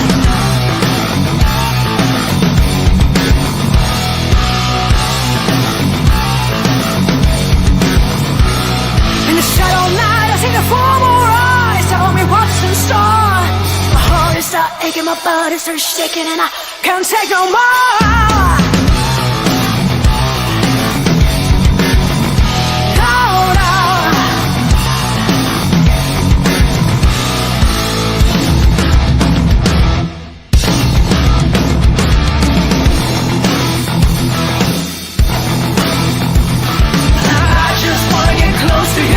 Taste your love so sweet, and I just wanna make love to you. Feel your body heat in the still of the night. In the still of the night. I'm here, baby.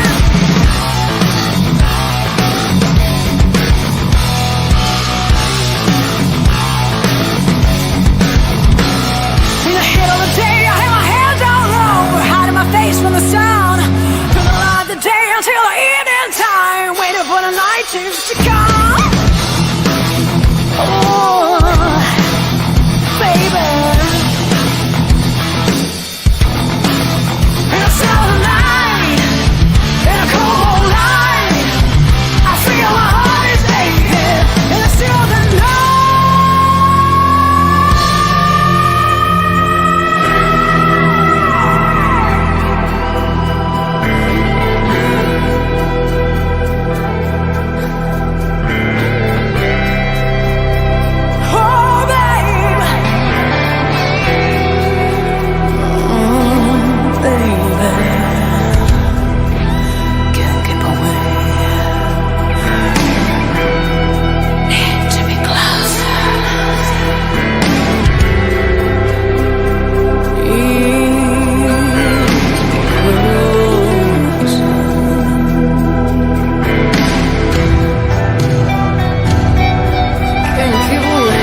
shadows on the ground.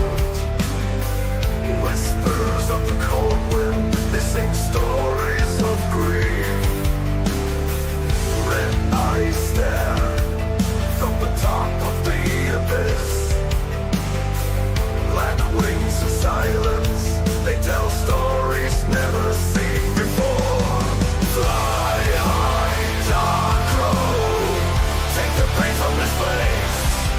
In your feathers all the weights of endless secrets. The eternal cry of the dead, echoes of despair. Sharp beak brings with it the harbinger of doom. Fly high, dark crow, take the pain from this place. In your feathers all the weights of endless secrets. There is no light in this corner, only the crow on the balcony. What does it reveal to those who see it? The truth is that no one believes.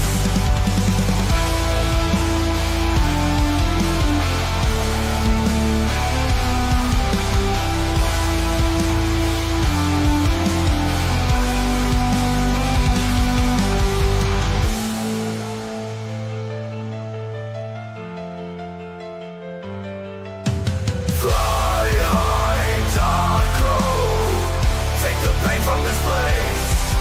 In your feathers all the weights of endless secrets. There is no light in this corner.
Someone has heartburn. That looks like prescription things right there, maybe. There's receipts in there. Where's the, look at this. I know, The it's... mirror. The mirror has a mask and some stuff on it. I wonder what that... Oh, it's a mask. I thought it was a receipt. I'm like, No, no. those are like air fresheners that were inside. And that seat's completely laid back.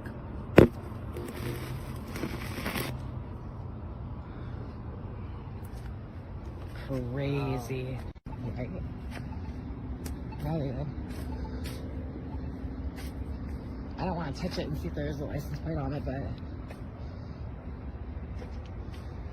the VIN will be right. Oh, the VIN's right there. The VIN's right there. I just can't. Can you shine a light on that?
First name is Ali, A-L-I. Last name is going to be... And date of birth, please.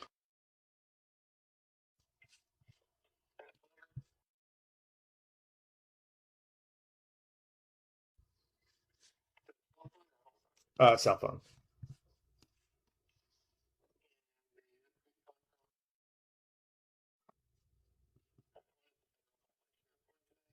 Just calling on the Moscow, Idaho case, and I pressed that menu option, so I presumed there would be an agent that knew the case, but nonetheless, I just noticed on Wayback Machine for that particular case, because the University of Idaho is so close, I was looking at Wayback Machine, which you probably know takes snapshots of websites at dates of time. And on that date when the crime occurred, Idaho